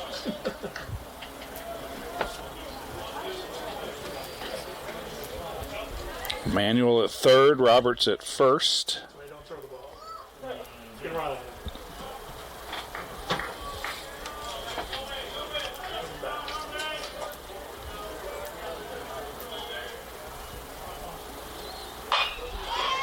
Ground ball to Clapp. Nice play. Great play at both ends. Oh, they're going to say pulled Matthew Burke off the bag, and if so, a run scores. Burke is incredulous, and from our vantage point, it looks like he held the bag. Of course, the umpire's right there. And now Dave Barnett, who's already had an issue with the bunt, and will ask for a conference of the umpires. Nice job by Clapp to knock it down. Go down to a knee, come back up, make a strong throw, and then Burke, who's not a very regular first baseman, although he's playing more regularly at that position now, with a nice stretch, and the question is, did he hold the bag? Long conversation. This will be an interesting decision. Replay. Yeah, this would be a great time for replay. Wasn't there some talk about college replay? I think so. I think at the D1 level. It's probably a technological almost impossibility when you have one camera like we do. Matthew Burke will get at least some parting words in here. And you don't see Matt Burke show a lot of emotion on the diamond either way. And There's Patty.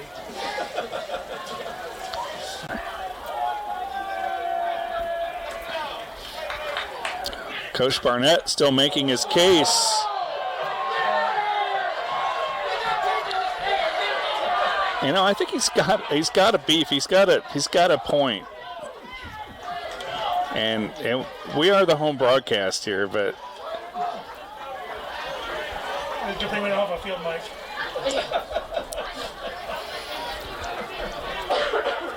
The base up made a note of Dave's retort.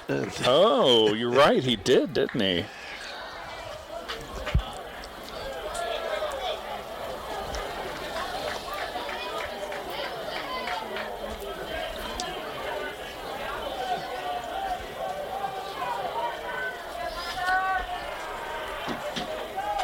So it's a 7-2 game as the run counts. Runners at first and second. Back to the top of the order, and Blindstrup.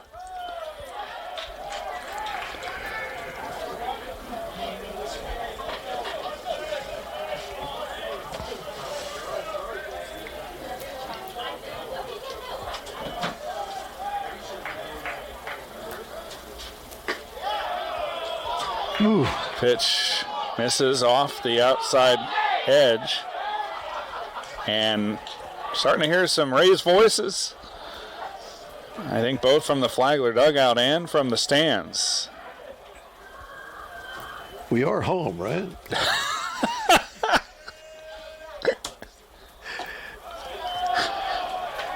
Three and one. Or no, 2-1, excuse me. Oh, it's been an entertaining one. Sure has. A little bit of drama every inning. Now 3-1.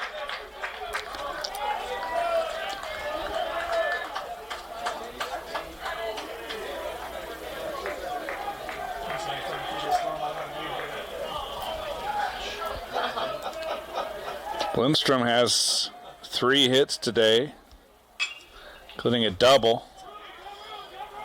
Got room? Tough. And Clapp.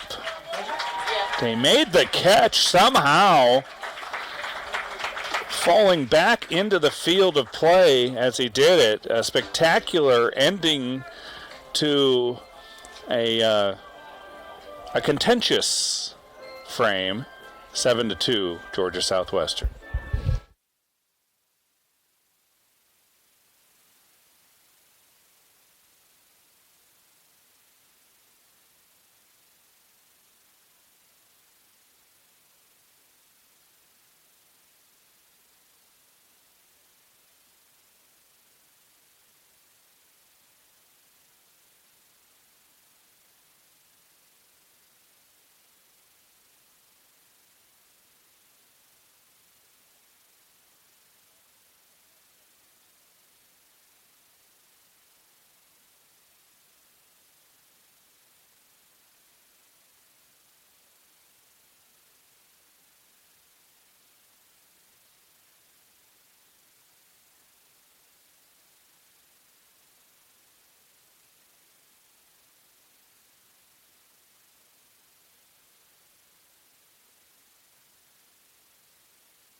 Bottom of the 7th.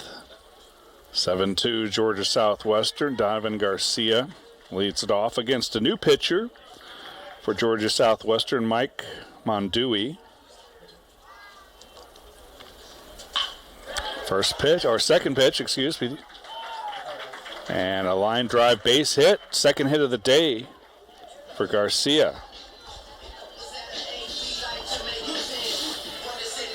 So here's Trey Newland. Newland singled, drove in a run, and scored a run back in that 2-run fifth for the Saints when they climbed to within a run.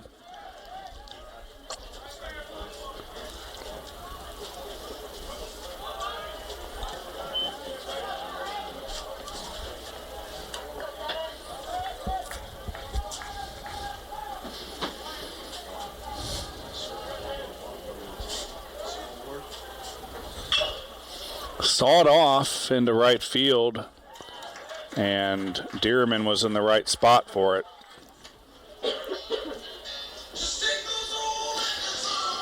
It's Mason Gray.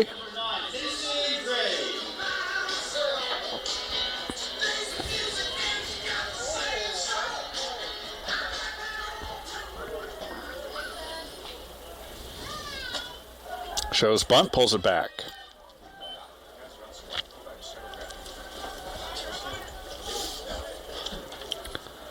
Garcia 6 for 7 in stolen bases. And he breaks there. Ball is lined and caught by the first baseman in fair territory. That's a foul ball. You call it fair.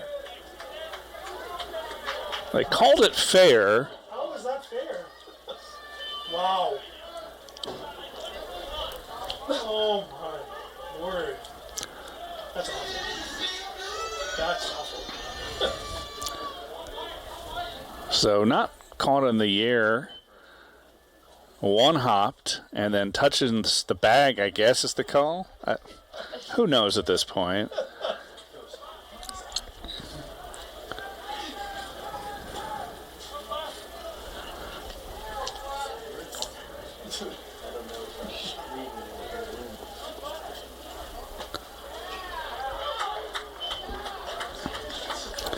This is Clapp.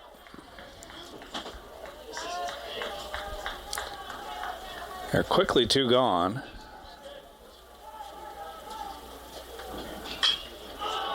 Popped up along the right side.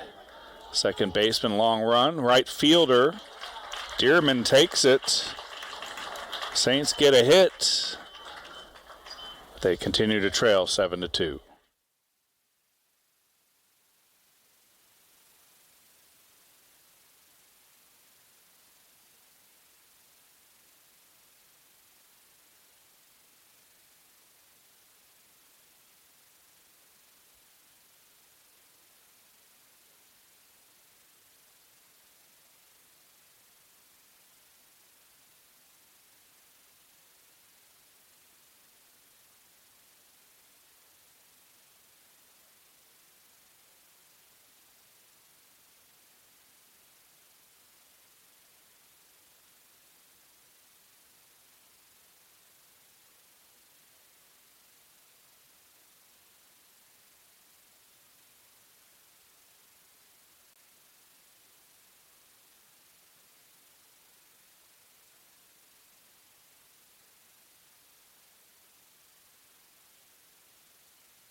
Third pitcher of the game for the Saints is number 29, Jake Hill, right-hander. Redshirt sophomore out of Cumming, Georgia.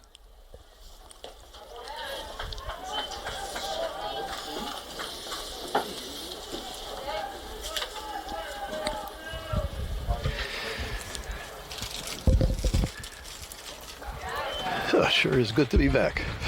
Good to have you back, Jim. Took the long way around the barn, I think. The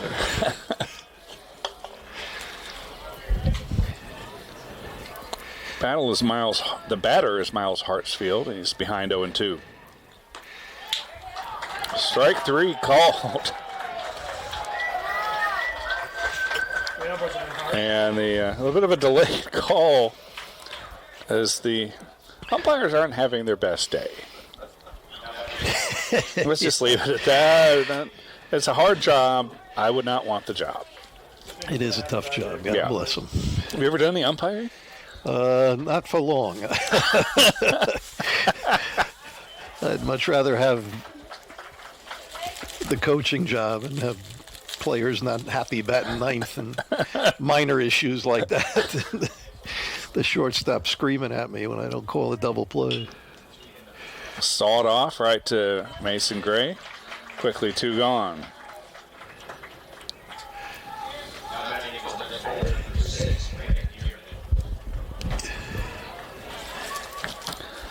There's Brant Dearman. Still looking for his first hit. Hurricanes have pounded out 15 base hits today. And they got a stellar pitching performance from Ronaldo Yusen.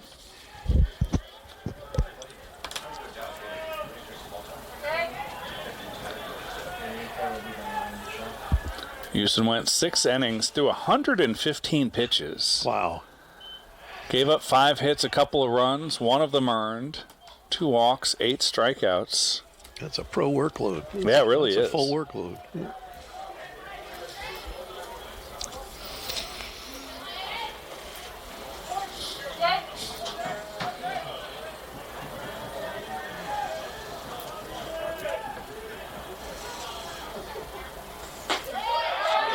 And Nice. strike 3 looking. So 3 up, 3 down as Jake Hill comes in and keeps it a 7-2 game.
Sullivan skies one to center field. Nice running catch to start the inning for the center fielder. Yep. Yeah, they played good defense. Yeah, Georgia Southwestern has. Great jumps on the ball. Their infielders have soft hands. That sliding catch was maybe the best play they've had all day. Just an impressive performance by the Hurricanes. Yeah, it really has been. And it was a one-run game in the 5th. But then, as good teams do, they answered back after the Saints rally with one of their own. Exactly right. They answered right away. Left no doubt. And they have very vociferous fans. Yes, vociferous, good word. The home fans have been a little quieter than the road That's true. team. Remember, there's another game in the series. Saints fans, come out and show your support. Tomorrow, 1 o'clock, first pitch. You can't get here to the ballpark. Have it on the Peach Belt Conference Network. Well, it ends one that might get in the gap. Into the gap, Yep. and it falls in. That's a good Peyton start. Palladino, his first hit of the afternoon.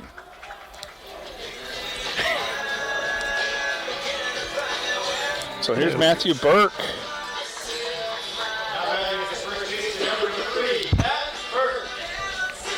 Matt showed some emotion defensively on that play at first. Let's put that frustration to work and That's- take it out on the That's ball. what I was getting at. Yeah, you read my mind. Fouled back into the screen.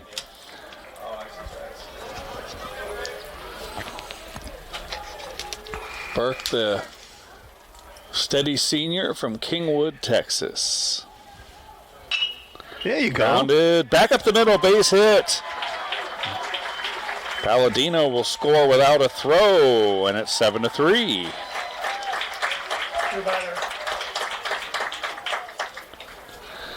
Pinch hitter for the Saints, number 30.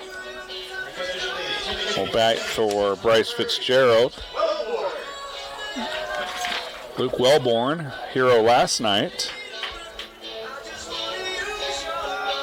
Wellborn driving in Trey Newland with the walk-off hit in the series opener.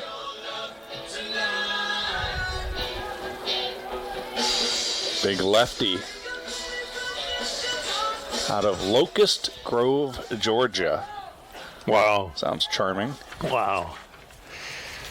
A lot of crepe myrtles and azaleas, like the Masters we got coming up. Can't wait. Right?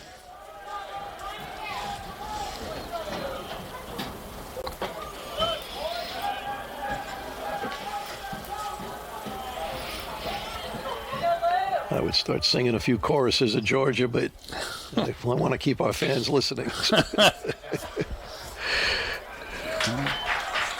Lined out to right. And there are 2 away.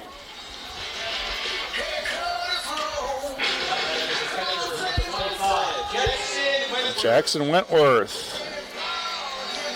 Been on base once today with a walk back in the second. He's 0 for 2.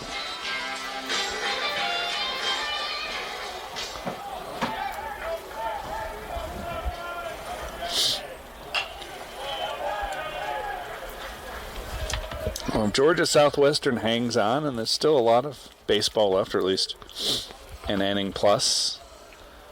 They'll go back up by a game over Flagler in the Peach Belt standings. And they'll have 6th place all by themselves, depending on what Columbus State does. Columbus State currently in 5th, playing USC Beaufort this weekend. Popped up, and that'll do it for the Saints. Still 7-3 as we head to the 9th.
I'm still not done. Top of the 9th. See if Parker can keep us within one swing. Yep. Jake Hill now, actually, Jim. 3rd pitcher of the game. I think you were making your rounds through the stadium when he came on, and he pitched very effectively in the 8th. Went 1, 2, 3 with a couple of Ks. I had to high-five the mascot, and that took me a while.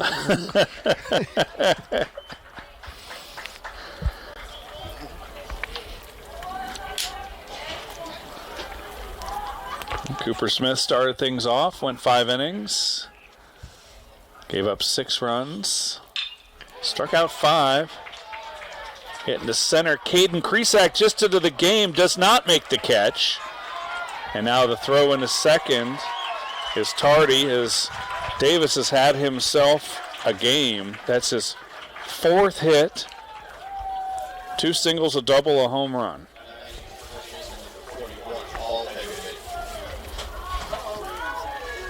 Pitching change.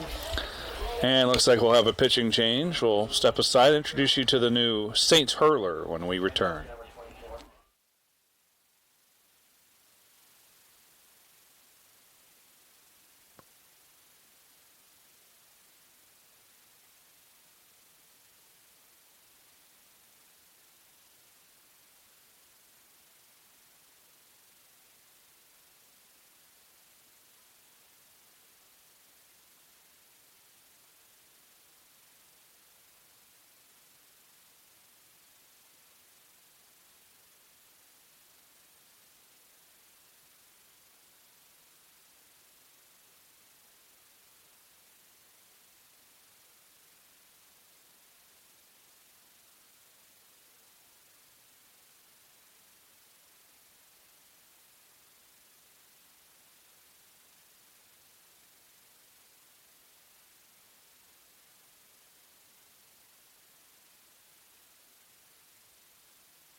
Fourth pitcher of the game for the Saints is number 24, Anthony Nofi, the lefty from Hanover, Mass.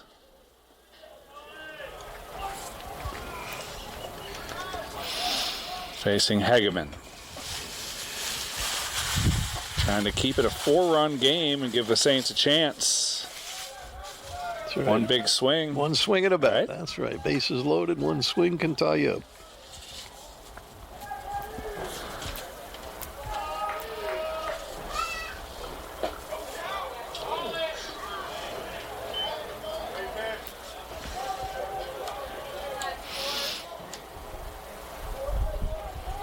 Bring it right in there.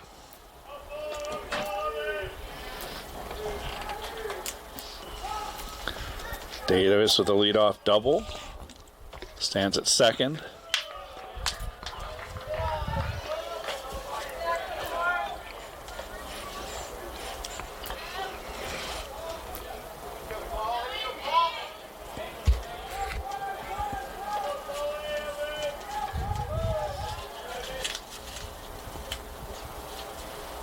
Oof. Big cut. Yep.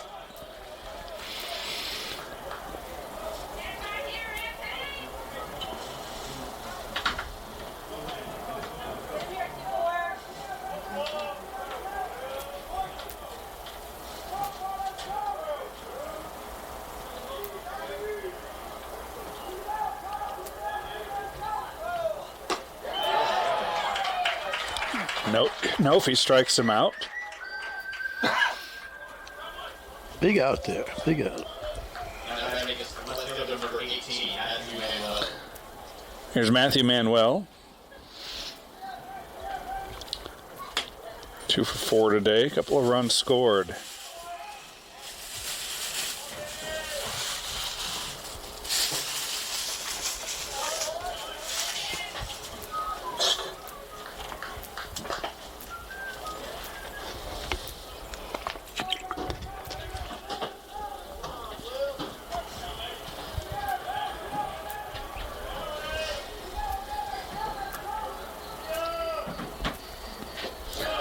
Nofi making just his fifth appearance, or sixth appearance, excuse me. Respectable 2.25 earned run average. Only thrown 4 innings coming in. Allowed a couple of hits, a run. Walked 3, struck out 2.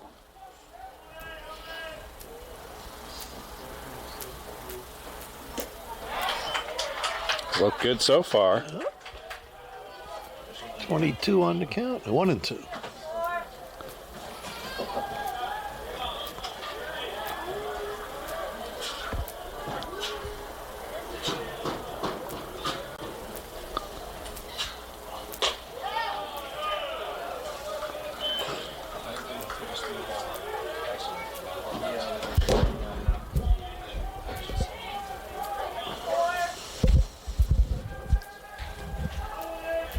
Two and 2 is the count.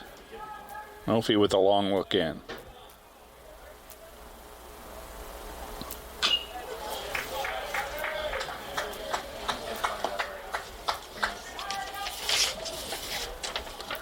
Looking ahead to the ninth for the Saints, they have Jackson Wentworth, Donovan Garcia, and Trey Newland due up, 8, 9, and 1.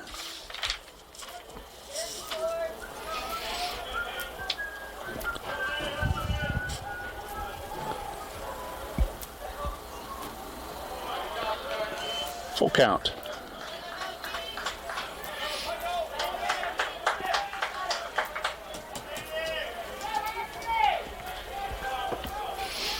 Let's see what he throws here with a full count. Maybe a little off speed, I'm expecting.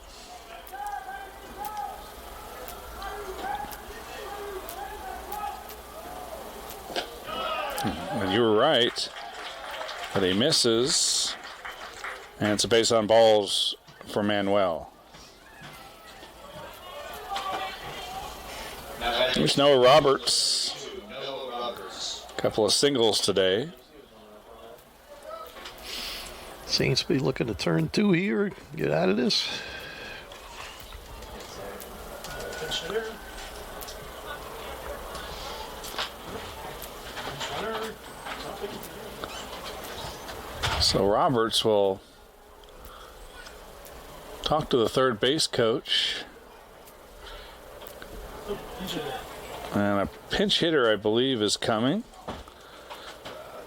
Chance to thank more of the sponsors of Flagler Athletics. Let's see. We've got thank you to Vested Metals. We're a customer-centric and solution-based metal supplier. And Taylor and Waldrop, St. Augustine lawyers backed by experience. And St. Augustine Marina for all your boating and fishing needs. Well, the pinch hitter is number 8, Trent Justice. And now a little back and forth. The chess game as Coach Barnett will make a change as well. We'll step aside. You're watching Saints baseball on the PBC Network.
So Coach McDonald for the Hurricanes elects to pinch hit for Roberts with Trent Justice.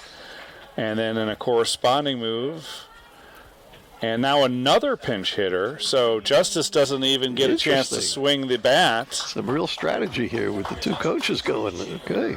Instead, it's number 27, Jared White.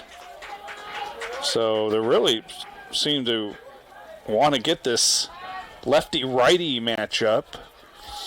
They want that fifth run, you know, the one swing at a bat idea with the 4-run lead. New pitcher for the Saints is Brad Vondruska. Looks like he got the corner there for a call strike. Vondruska making his 11th appearance. He's 1-1 with a 4.72 earned run average.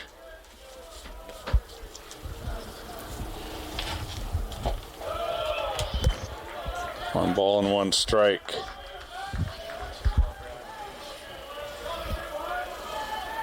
White's a 286 hitter.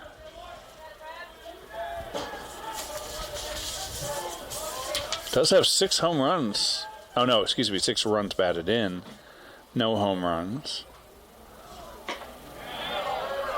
Well, you were noticing, and I guess your seasoned eye, when the original hitter in this at bat 2 hitters ago, Noah Roberts, went up to the plate and then was called back for the pinch hitter, and he did look surprised that he was being replaced. He sure did, and it seemed the coach kind of held out on him there, and then he decided to make his strategic move. I said, geez, the poor guy, a couple of ducks on the pond, he'd love a swing at a bat, right? And thought they'd have that one a little more ready, that he wouldn't look so surprised. But there's Calvin Alexander, the catcher. 2 down. First and second.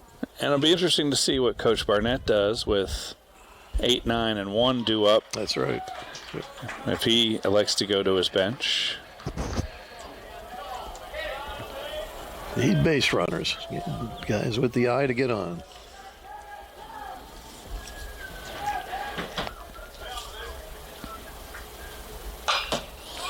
Popped up. There you go. Clapp dealing with the bag, and the base runner makes the catch. We head to the 9th. 7-3 Georgia Southwestern.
Well, here we go in the 9th. Saints need to score 4 runs to keep it going. Leading things off is Donovan Garcia, who is 2 for 3. That triple in the 5th and a single in the 7th.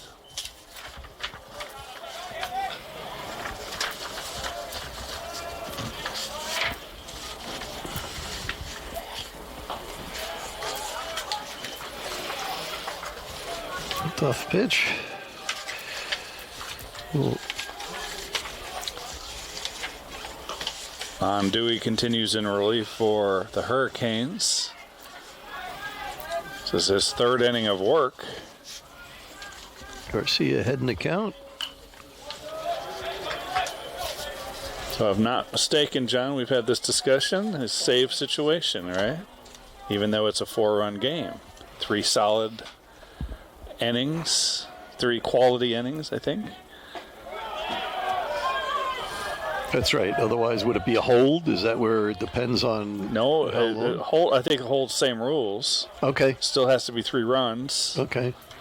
But you can pick up a save even in a more lopsided game.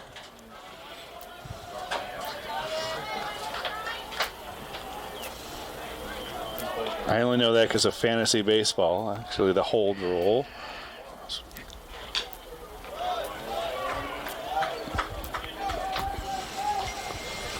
And if there were Division II fantasy ball, I think Ronaldo Houston would be a high draft pick. Great first pick. Ground ball to third. Taking his time is Davis. 1 gone.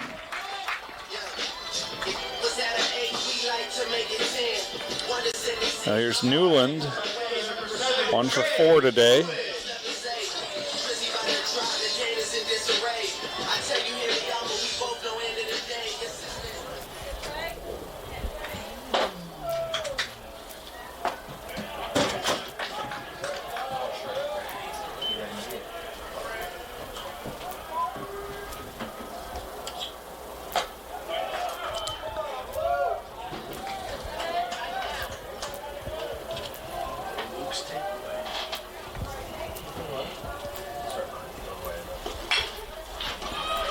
No, it's a base hit. Yeah, exactly what the Saints base ordered. Runners. That's right, base runners. 2nd hit of the day for Newland. And that brings up Mason Gray, who's searching for his first hit of the day. This would be a good time for it. Mason Gray's walk up, a little Bob Seeger. Let's see if we can liven things up here.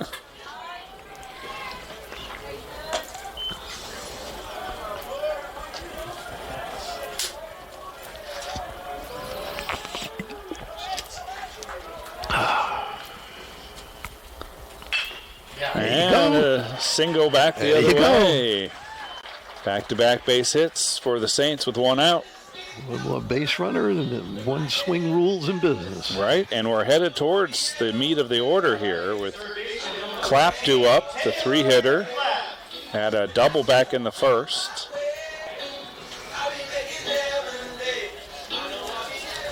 Well, the tying run is on deck. And will we see a pitching change? There has, and we will. We'll step aside and meet the new pitcher when we come back.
Interesting finish. We're up to 10 hits. They got 6. That's all. Yeah, 26 hits total Wow. in the game. The new pitcher for Georgia Southwestern is Grant Adams, who was the loser last night. He gave up 2 hits in the game-winning run in the 9th.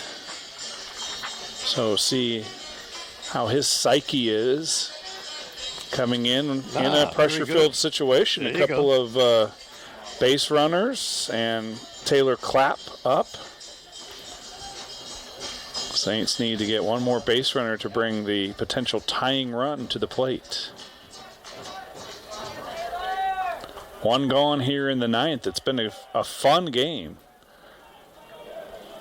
Georgia Southwestern with 3 in the first. Saints answered back with 2 in the 5th. And then the Hurricanes responded with 3 of their own the next inning and tacked down an insurance run to make it 7-3. Good looking breaking ball from Adams.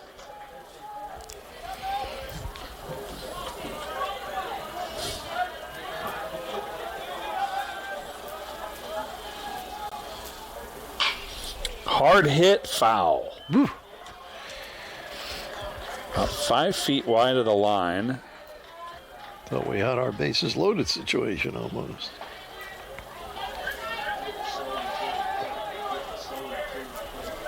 0-2 count. Gotta defend up here.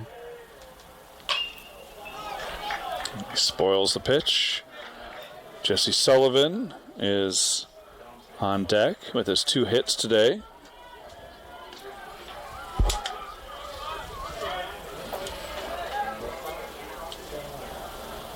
The 0-2. Fouled. Alive. Out of play. Trying to get that pitch he likes. Yeah.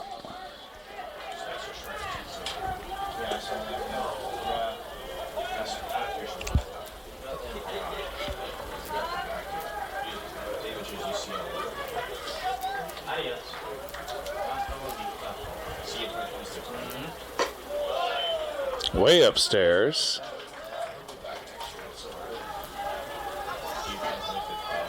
One ball and 2 strikes.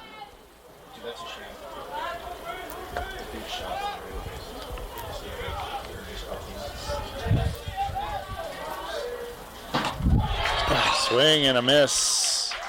Tough pitch right on the hands. Yep. And the Saints are down to their last out. Shut the door, shut the door, shut the door.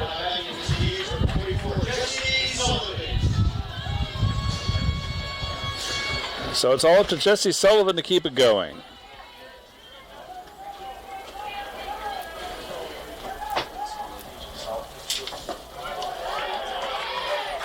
First pitch strike from Adams. Hurricanes trying to even the series after the Saints walked it off yesterday.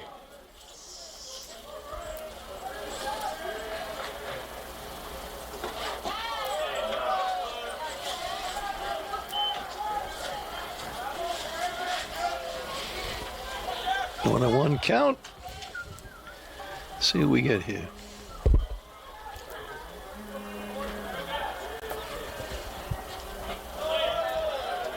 That one misses. 2 balls and a strike. Sullivan ahead. Man, I'd love to work him for a walk here. Peyton Palladino awaits on deck. Should the game continue? There you go. And it does. A base hit. Newland flies around. Now cut the throw off, and the Saints make it a 7-4 game on the base hit. Wow. From Sullivan. 3 hits to the same hole between first and second. Yeah. Exact same spot.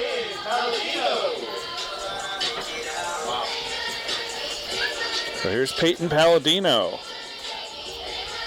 1 for 4 today. The double and a run scored in the 8th.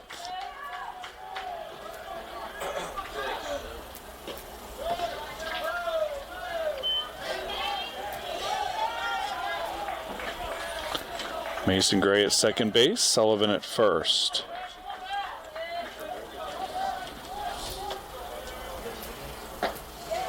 Inside, 2 balls and no strikes, hitters count.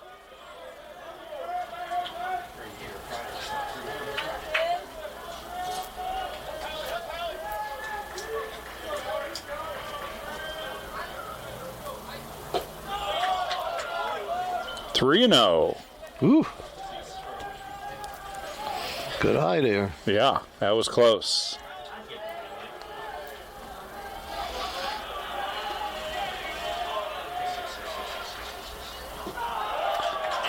Four-pitch walk loads the bases. Are we going to see the coach back out here? What do you think? Does he leave him in, or does he come out to give him a talking to, which probably makes it worse for the poor kid? Burke's back in the So it's up to the senior, Matt Burke. Bases loaded. And now here comes the pitching coach. Here we go. And will we see another change? There are 2 pitchers up in the Hurricanes bullpen.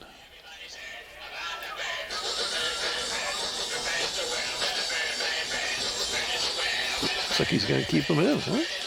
Unless the guy needs more time.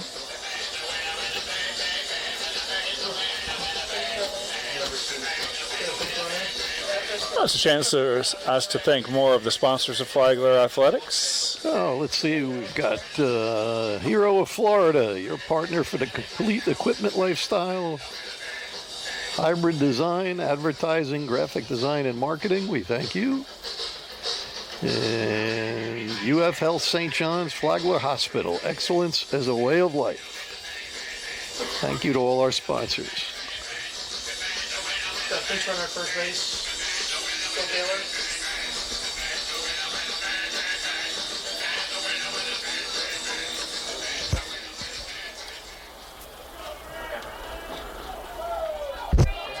So base is loaded, and Adams stays in the ball game.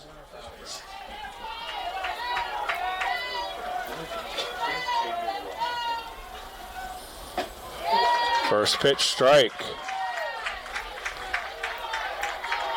Pinch hitter or pinch runner at first is Will Taylor.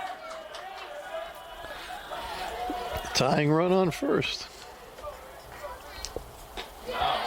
Lays off. Nope. Oh, And good the call. appeal says he checked to swing. Good call. 1-1.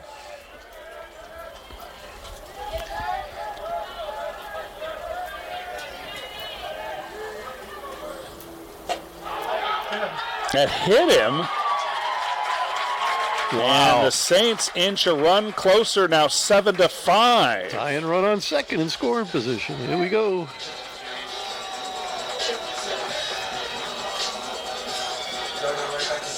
Little help there, leaning in or getting out of the way strategically. That's going to be it for our rough weekend for our reliever.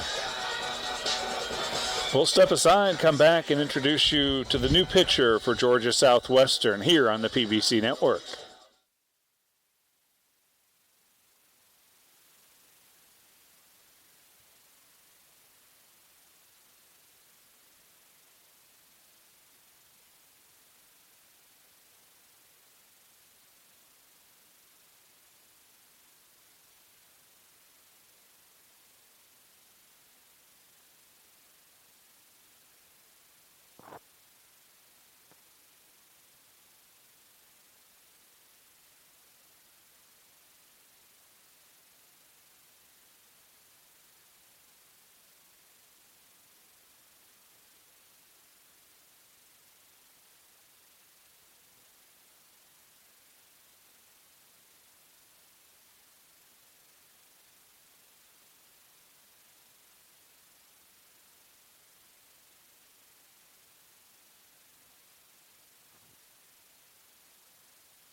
Well, things have gotten very interesting here. 7-5, Georgia Southwestern. Saints have the bases loaded with 2 outs.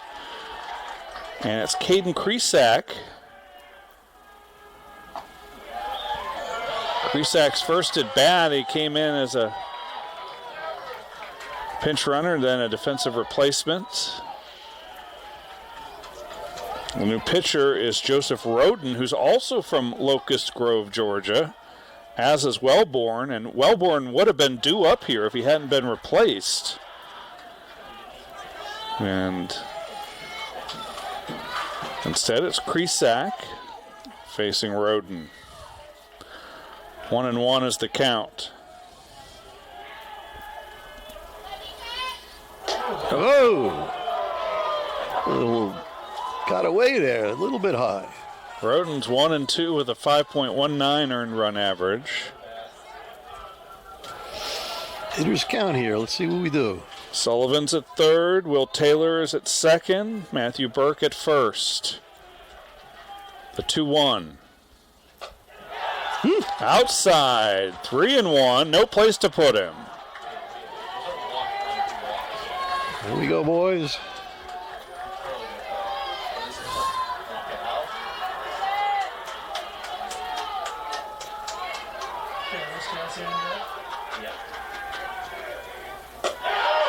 And walks in a run, and it's 7-6.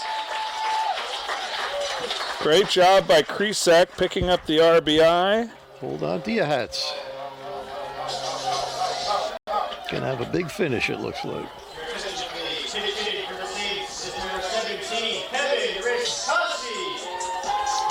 Another pinch hitter for the Saints. Pinch runner at second, winning run.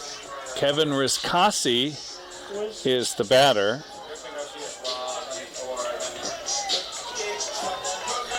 And the pinch runner is number 2, Griffin Garcia, the senior.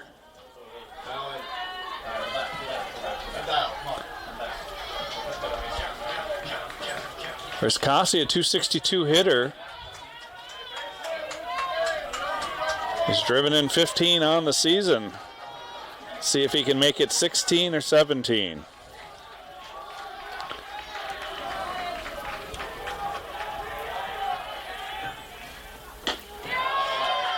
Looks at a first pitch strike.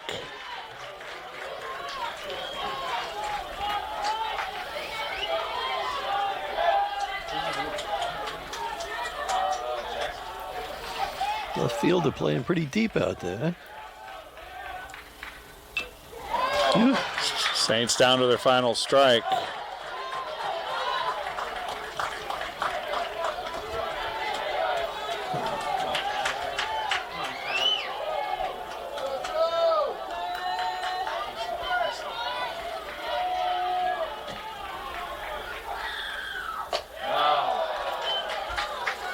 One and two.